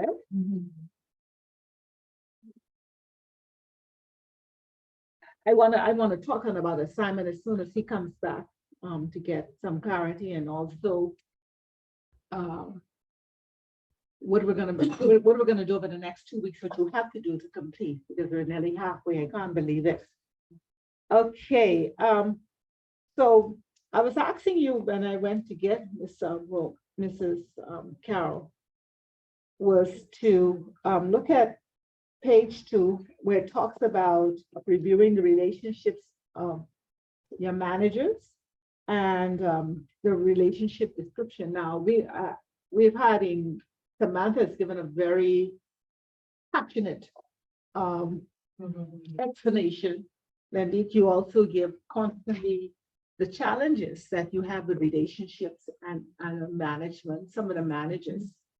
And if it begins and ends with HR, you can now see the challenge that you have. It's not an easy job. Not at all. Not an easy job. And one of the things that we have to be careful of is to not try not to just be professional. Don't take it to heart. Yeah, not Where emotional. are you? Where it on the That's sleeve. right, on your sleeve. When you're thinking of manager, meaning the different areas, because there are several different managers in companies. So when you say team of five, Yeah, okay, for Operations example, director. operation, right, finance, finance manager, accounts, customer service manager. customer service, right, it all depends on the um, organization. exactly what you have. Okay. All right, so yeah, you just list those there and the type of relationship that you have with them. This is for you personally, to do. I don't need to know that, because based on the type of relationship you have will then determine how you interact, how you act and not react to the things that are happening in the operation. And what now, it will help you identify what you now need to do to improve that relationship. The truth is, we need each other to fulfill the mandate of the organization. Okay, you cannot do it independently. As much as you feel like a king, you know, you got it all, it don't happen like that. You're gonna fall on your face. You need each other. So that's what that would help you do. And then at the bottom of it, it asks us, after you identify the manager of the different areas, the relationship you have, then it asks you to provide strategies to improve your relationship with that manager. So it's going to take some self-introspection. But when you look at all that Mrs. Woods covered here this evening, you realize that you got to have relationship, okay, to run a successful organization. And if you're going to have a long-term relationship, or you intend to be in an organization for some length of time, it's in your best interest to find. Oh, that's your pen. I thought it was a backline. I was about to skip and jump. You're gonna have to find some strategies to improve that. I can't tell you what to do. Okay? Some of those relationships you gotta wear on the sleeve. Yeah. And the thing is, you simply just want a professional relationship in the office. It isn't as though I'm trying to get you to go out with me. We just want to be respectful. Some people don't know how to do that. Right, and they haven't been brought up. Thank you very much. This young lady, listen here, we're not gonna stand each other, but child, I mean, what? You would never know. It is a professional relationship, and that's when you come to work, and that's basic. So what I want you to do, and I seriously want you to complete that assignment as we move forward. Which one? The strategic strategies. Well, first, the number 2, page 2, number 2, that entire page, you name the manager, you do the relationship description, describe the relationship you have briefly, just a few points, and then if it's a difficult situation, try to figure out what strategies are you going to do to use that. Now, we talked about unions. Okay, some of those union leaders are managers in different areas. It's in your best interest, or the organized best interest, to have a partnership and have a good faith Communication. relationship with that person. It makes your work much easier. Yes, Could you give an example of the relationship description? Okay, accounts. I have that one. Our relationship is I find them, okay, I'm just using as an example. I find them very difficult in that they take too long to process and Amen. approve what I need to run my department efficiently. Yeah. Okay, so I don't have a positive working relationship that helps me to be efficient with processing HR needs. Okay, and disgusting sometimes. You know, so you understand what I'm saying? That's the type of relationship I have. Now, my strategy may be to have one-on-one conversation with that decision maker, explain to him, her, the importance of why this is critical, okay, and why certain things are critical. For example, payroll. Accounts, even after HR does all its work, accounts department still has to sign off on the payroll. Yeah. Okay. Pardon me? I'll still pay the staff. And what happens? You end up having disgruntled employees. And they think it's HR. And they think And it's HR HR. is the one who gotta send them. Right, okay, so what are we going, what strategies we're gonna do to alleviate that? Okay, so that's what you have to think through. You're at a preschool, right? So yours may be, yeah, you have counts, yeah, but you know, I'm just thinking a very practical one. Training, I'm just using this training of new not supervisors, what caregivers, what do you call them? Teachers, okay? That's critical for them to know how to respond in emergencies, for example. Okay? Your relation. Parents being their first contact. Right. So what are you going to do to ensure that they understand that? Because you could have deaths, you could have sickness outbreaks, but sometimes people don't realize how critical correcting these things are. I'm just trying to think in terms of practical things with preschools. What else? What else is an issue that you have? You guys still, do the thing where as the parents aren't allowed to go to the classroom. I know some preschools. We have done it since the COVID protocol. We haven't started it yet. We're looking to start it in September. For COVID. Yeah. Not with us. No. Oh, Yeah, Yeah, the parents walk in the bathroom. In the mornings and afternoons, yeah. Not throughout the day. No. No. No, I'm not meaning that. They have, whereas when you drop off your child, Right, you're to the only allowed front. to drop the child at the front. The parents weren't allowed to physically go. Yeah. So that you was the can't reason see COVID. Yeah. That's for you, but there's some other schools, you're not allowed to see the child working the way they be all day. You don't even know what the environment looks like. You don't know what a lot of schools. If they get the parents from going beyond this point, you're not allowed. That's what I'm saying. You know, that, like, Listen to what she say.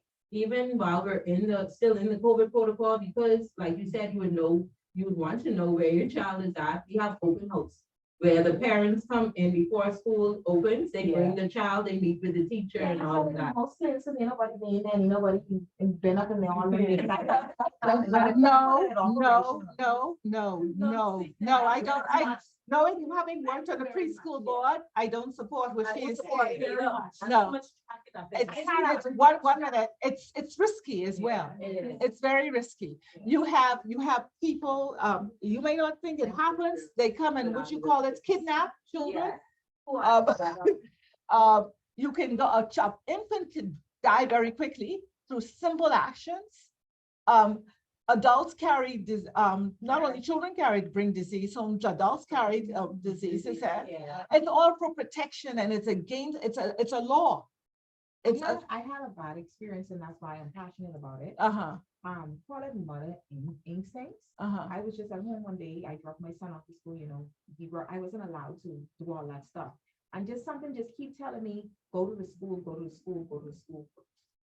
Right? Because even when I dropped him off that morning, he looked a little off. So I was like, you're excited he want to go to school, but something just was off. So I went to the school and I was like, say, I said just was passing, and I came to check on my baby. Mm-hmm. And she said, oh, Jess was about to call you. Mm. I said, why? What happened? When he school this morning, he just hadn't handled himself. He's like a participating. He's not feeling well. And he was feeling But very they- hard, y'all. Y'all ain't calling me. Not a thing. It's something just was taunting me to go to the school. And the thing is, they, listen. I ain't walked to the dog, but they didn't bring my child and was putting them in my hand. So I'm like, hold up. My son had a fever to the extent that he could get brain damage. When I took him to the hospital, they grabbed my child. That's how careful he was, okay? Not have that instinct. I went to the school and said they wanted to see when they was involved me. I'll be honest with you, we are looking, like I said, we were planning in September to open it back up, the parents coming on, but it's still something we're looking into because you coming into the school at that hour, maybe it might have been 11, 12. You coming into the school to go to the classroom, I assume? No, I just, something was nagging me to go there.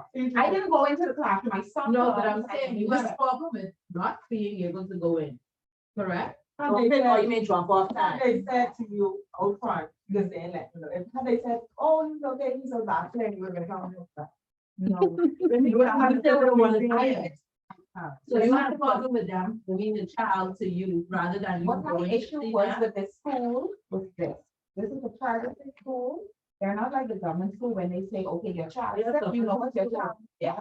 Your child needs to stay home because we don't want to make you like this. Private preschool, your child, them parents is naughty. Wait,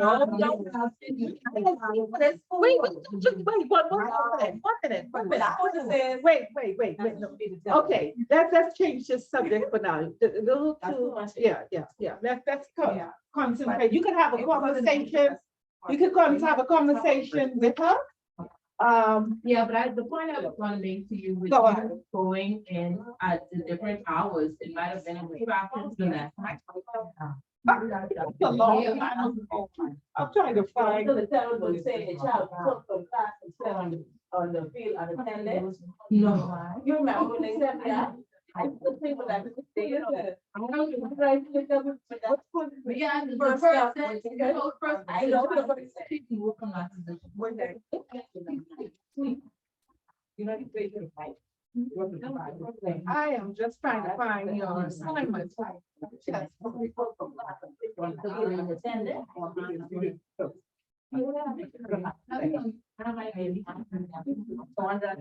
Okay. Would like, yeah, this, just take it completely. I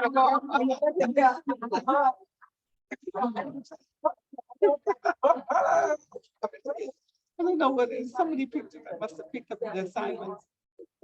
Okay.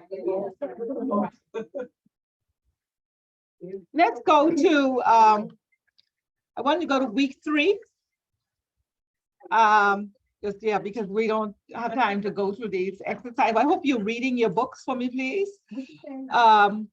We go to week 3, and I want you to go to page 6 of week 3.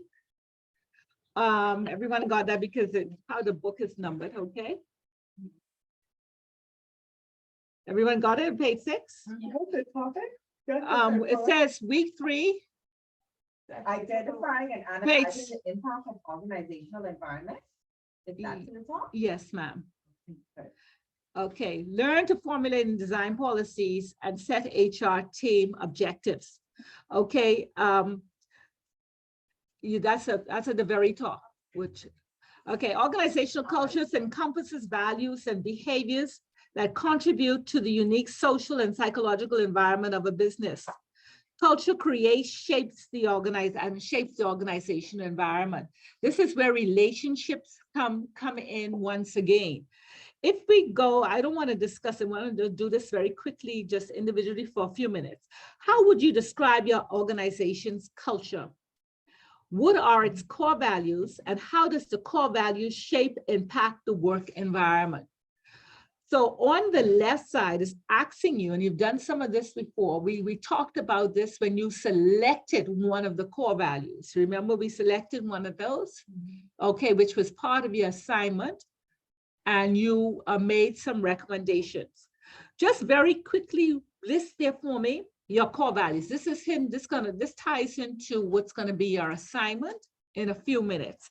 I want you to list the core values and then list the environmental characteristics. For example, my core value is trust and honesty. Okay, trust. One of my core values may be trust, honesty. Okay, a characteristic of that environment where that takes place is confidentiality of information from the HR. We talked quite a bit about that. Okay, so you have a very confidential environment. That's a characteristic of that environment. If you have, let's say a core value may be, I'm just using it as an example. You're gonna list your core values. You are personally related to your area, your organization. Another one of my core values may have been health and safety. In environmental, one of the things relating to health and wellness is that you have constant discussion, videos, probably sent out alerts, sent out to employees weekly on health issues, actions that can be taken. So just list those there very quickly for me. And then I am going to explain what you're going to be doing for your assignment.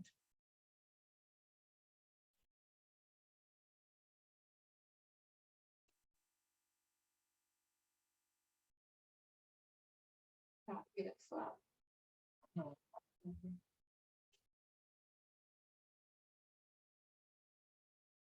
I find my name, please? Who has the record, please?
Yeah, more people joining here than now.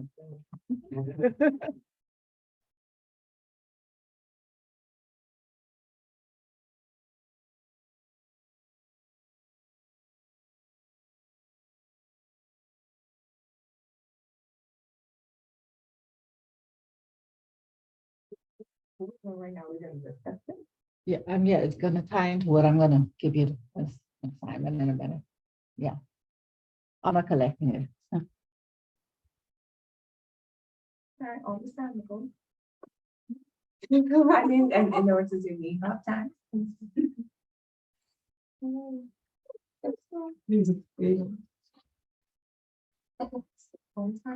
Tatum, Tatum, people are working, please, please. Tatum.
Everybody has at least 3 down? Okay. My question, how does the core value shape and impact your work environment? Go ahead, Samantha. Okay, I chose, safety, one of the words that I chose was safety, right? Mhm. The type work we do, definitely safety comes first. We deal with industrial, heating, air conditioning, ventilation, refrigeration, plumbing, stuff like that. So we definitely want to always, safety precautions such as you wearing your safety goggles, your hard hats and stuff like that. Punctuality plays. You want me to list everything out? Just give me a punctuality, and I'll ask someone else to give me 2 more. Okay, punctuality, you want to find it's key, plays a key role, it's very important because first, you go into clients. Have a time schedule, you want to be there on time because you don't want to disrupt their schedule because you already discussed, okay, this particular task you're coming to do is going to take 45 minutes. Okay, so I schedule you for 9 a.m. because then I know I have a 10 a.m. meeting. So if you understand my goal. So that's why I chose punctuality also. Okay, that's 2. Let's get 2 more quickly. Tatum. Training and development. Okay, And in the organization, we do a lot of foreign training so that if somebody is out sick, for instance, another person can attend to the job. And also coaching is done. okay, that's a core value. Okay, and coaching, what does coaching do? What's the rationale why you said coaching? Well, coaching helps basically prepare you in terms of where you're at on the job and where you want to be. Okay, it closes the gaps, right? Good, very good. 2 more. 2 more. Integrity, Integrity is important, and that as a core value. And what does it do? meaning if you're, let's say, if you have to be to work, but this time, come to work, your scheduled time, don't come in at 8:30, 8:45 and have some excuse. I mean, some people got it, but some may not. Some people don't when they come to work because they can do it, or because my boss doesn't watch me so good. Some people do that. And so Okay. just having some integrity about if you say you're gonna do something, you will do it. It impacts the organization. Yeah. Okay, you deliver, able to deliver. Okay, great. Kendra, what you have? Innovation. Okay, and that's a core value, a core role value. Okay, Yes. the rationale for that? Yes, I have to take smarter risks. To boost the company in all areas and to succeed.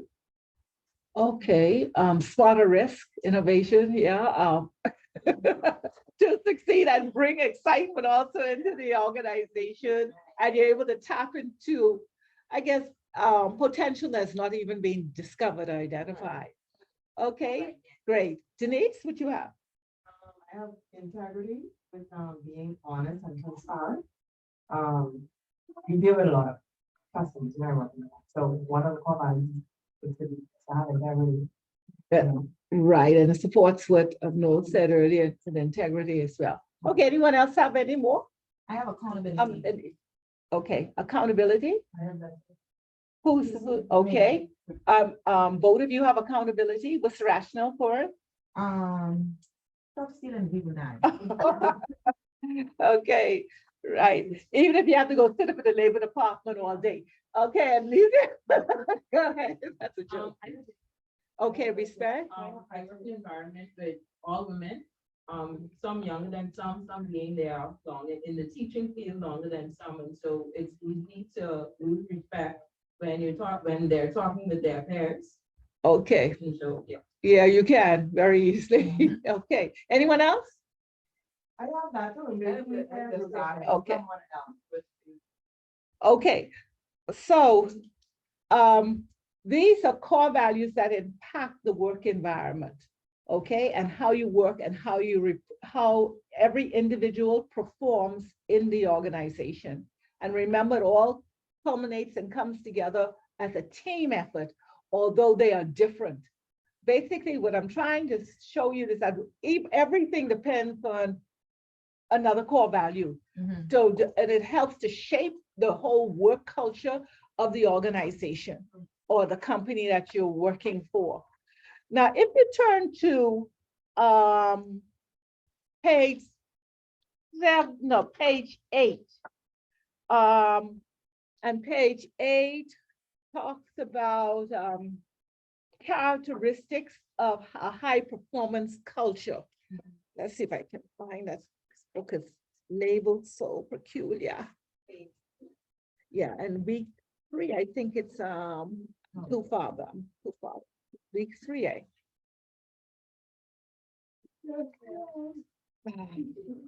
Boy, y'all got it. Is it that bad? I'm trying to find. Anybody found it? Page 8? Yeah, character for high performance. Yeah.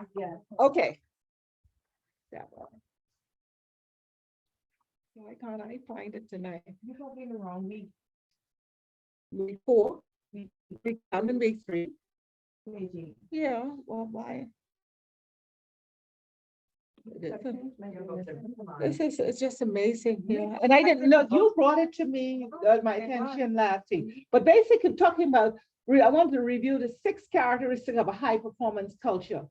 Okay, and if you take those core values, okay, and you then develop policies to support those core values in your organization. You've had about 8 already this evening. Now, one of the things is let's talk about policies and procedures. All right, especially when you're going to discipline or you're going to enforce a new policy. It should be documented in an employee handbook. And if it's an addendum to the employee handbook, it's written, it's documented, whether it's sent out electronically or by hand. Now, from those core values that have been established, new policy, you have to write out a new policy, which every employee needs to be knowledgeable of, or you're going to get into trouble if they are not knowledgeable. So that requires sending electronically, workshops, etc., have to be made. But before you get to even sharing that new policy, there's some work that HR managers have to do. What is the work? We want to implement something new. What do we have to do? Inform employees. Before you even inform employees.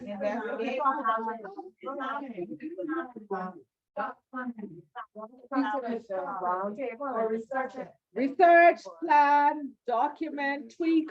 No. If it's a Presented for approval. presenting for approval, but even before presenting for approval, you gotta make sure that it's in line with industrial agreement, employment law. Investigation. So you have to do some investigation. Okay, so you gotta, and see if it's comparative to what other organizations or companies are also doing in their organizations, because when you find your competitor does not have maybe as a stringent or offers implements a policy that's more beneficial to the employee, what happened? They jump ship. Or they go in there, okay, sometimes. So what are we gonna look at here?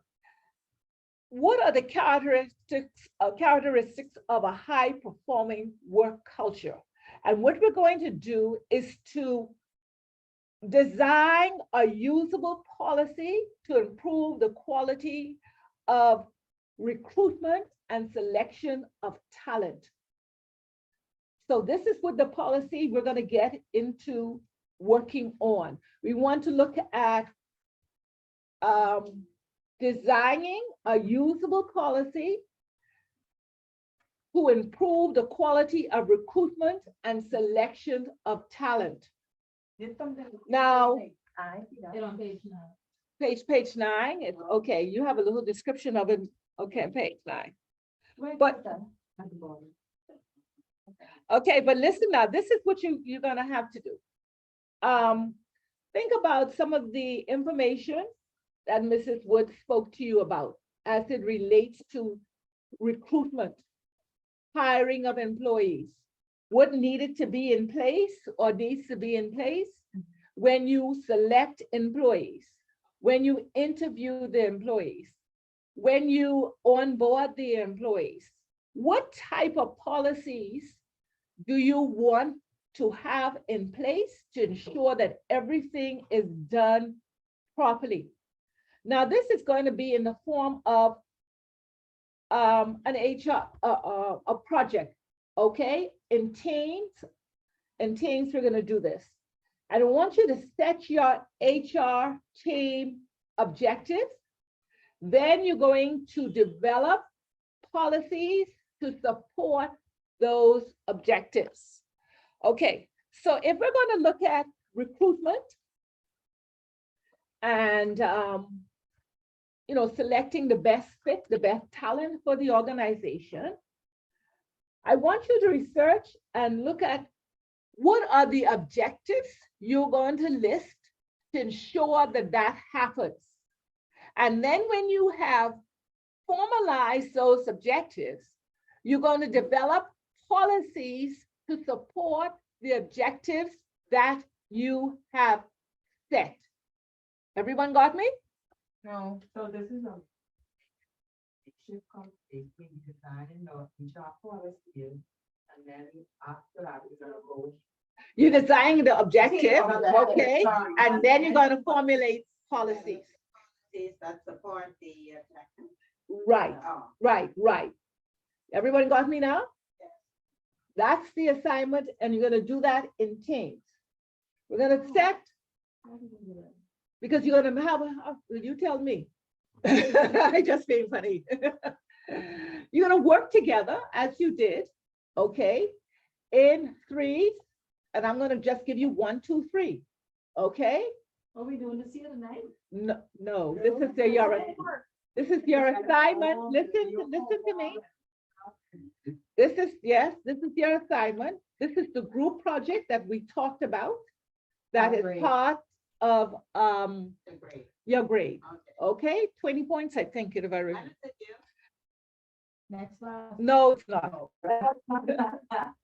The 12th of, I think the 12th of, it's my phone, the 12th of March, of May. No, April, the 12th of April. After big, all the Easter break and. But you got 2 weeks before that, right? Okay, 2 weeks. It's easy, it's not difficult, but it's a group project. So you formulate a makeshift, okay? You decide what company you're gonna be. Maybe another, would they just open the pancake place? Maybe you have who's gonna be there for free pancakes for the first time for a year? One of my staff, they need to stand on the line, because they need to bring me pancakes. but whatever company you want to do, but it's all relating to recruitment and selection of talent, okay? And that's the assignment. Now, it's due on the 12th of May, April, I keep thinking May, sorry, that's when the class ends. Of April, yes? Is there a minimum amount of policies we use? No, but you're gonna have a 20-minute presentation, a 15 to 20-minute maximum for anybody, of every group. Presentation of it. 15 to 20 minutes, no more than 20 minutes. I can't give you no more than 20 minutes because that's when we have the other speaker in the first half of the class who deals with compensation and benefits. Okay?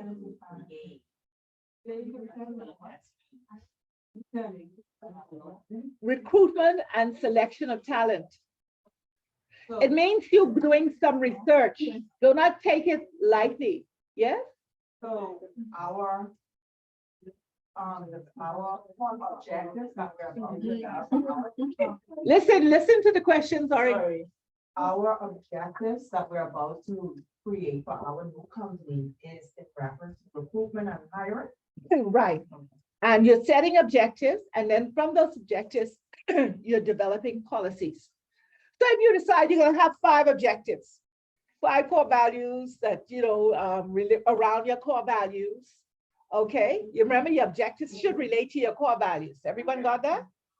Always keep that in mind. Okay, your core values dictate which your objectives are going to Yes. center So around. if you want the people to be trustworthy and honest, you should have objectives in place as it speaks. How to achieve that. And hiring. And then as relates to, I gave you the topic, right? Recruitment recruitment of talent, okay? Recruitment and to find the best fit talent for your company. Now I can give you an option. You can select the 3 or I just go 1, 2, 3. Be adult. Can I select? Right. Go. That's what she's saying? Yeah, you can, okay. Pardon me? Yeah. What she said, what you said, Samantha? What's Samantha, what she say? I mean, she wanted the visual. No, because I don't know. No, because you're not gonna have time to present it like that, okay? No, part of this course is for you to do research. No, research and present different. No, Samantha, they ain't working like that. Okay, you got 3? Who's your 3, please? Me, Nikisha and Janine. What?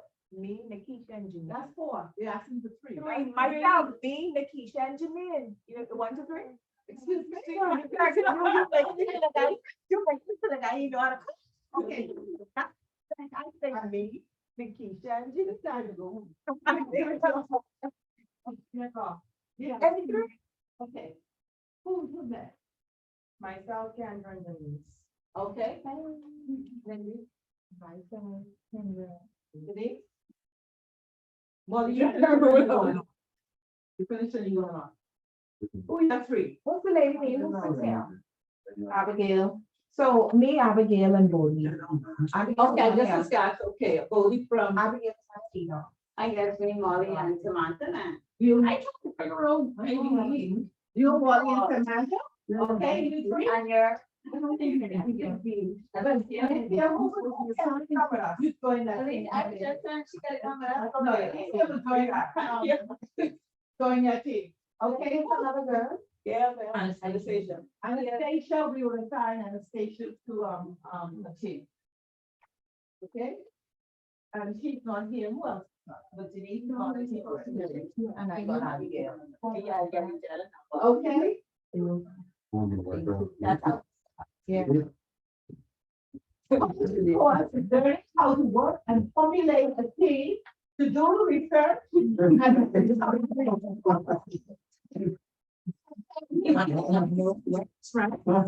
we gotta week to get to these ladies. You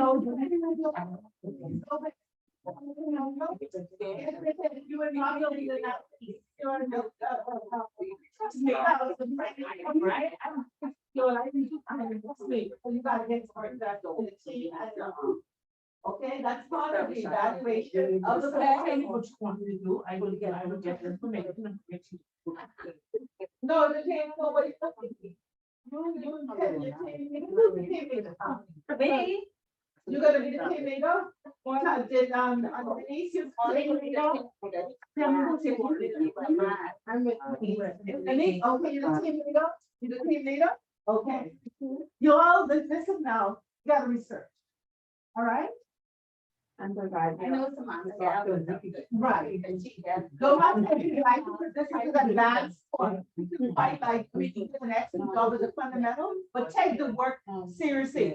You can refer to the text, we can refer to the handbook, it gives a few guidelines. If you're reading, it has a few guidelines as to what to do in it as well. Okay, in these groups. You have that as well. Okay, everybody got me? And it's worth 20 points and it's due on the 12th. Okay, let's see, there was one other thing.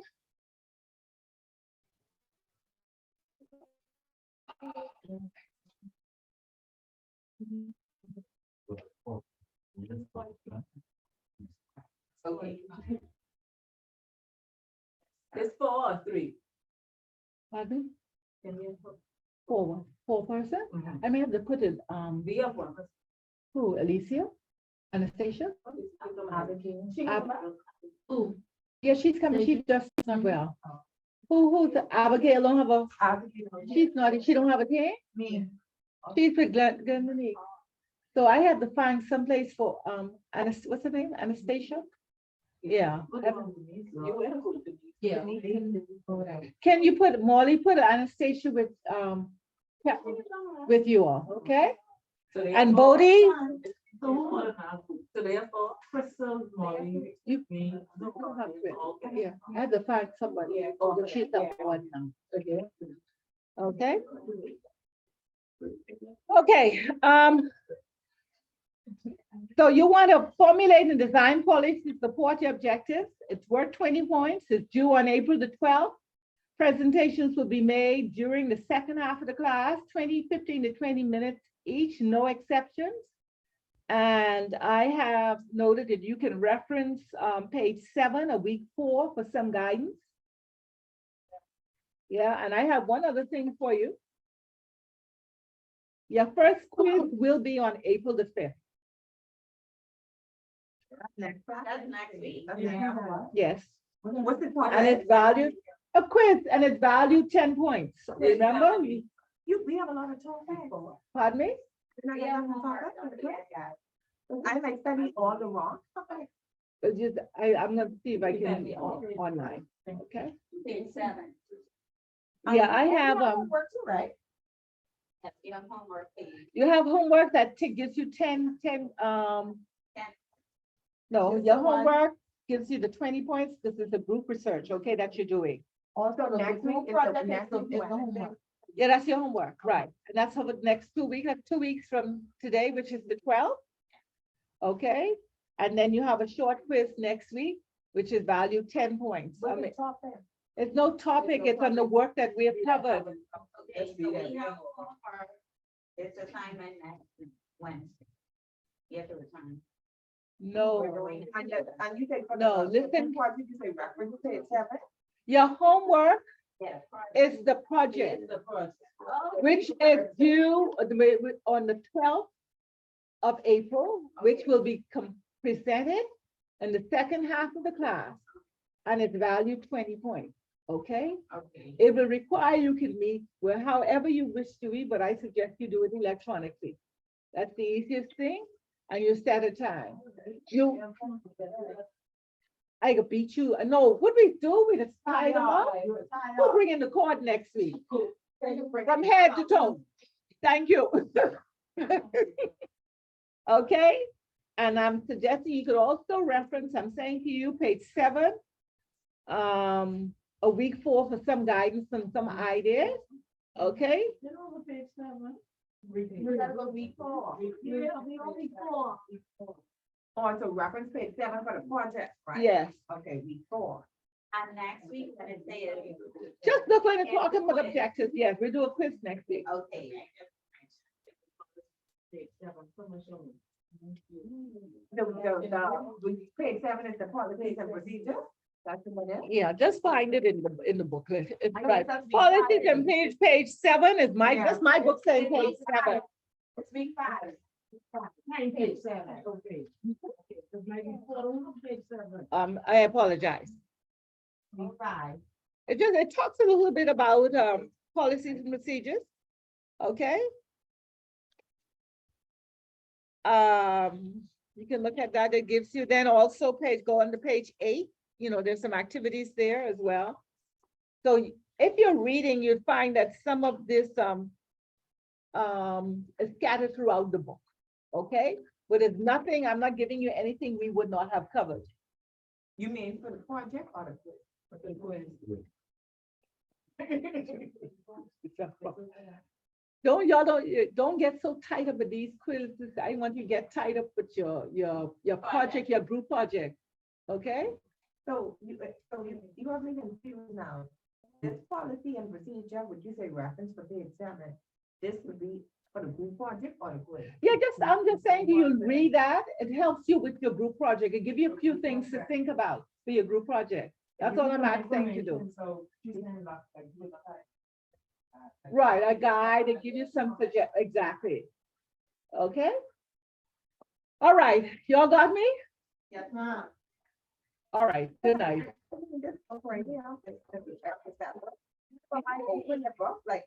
Yeah, the pages. Not only that, like HR, on these pages, we just went like, so the quiz could be a. No, those, listen, what we've covered, but see, that work is supportive to what we're doing. And a lot of discussion, and we don't have time for that length of discussion. Because see, this is a group. of talking. Nobody is soft short. No. That's why you all excuse me, if I have to take time out to talk, we gotta cut. No offense to nobody, but I gotta make sure. Okay, buddies, have a good night. I'm gonna look, I have to look, I'm gonna look, I can send it to you, huh? Good night, good night. Okay, you can send it to me. I gotta go look and see what I did. And then that's, I don't know, but I did, I had to go to my computer to get the notes. I tried to do that.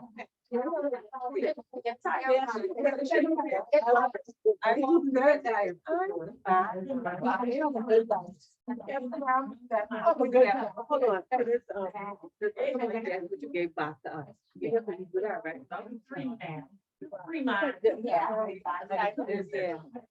No, I understand that. And you right. I can be awareness. Wait a minute. Yeah. I can go. I could do that. Don't worry about it. Okay. Okay, darling.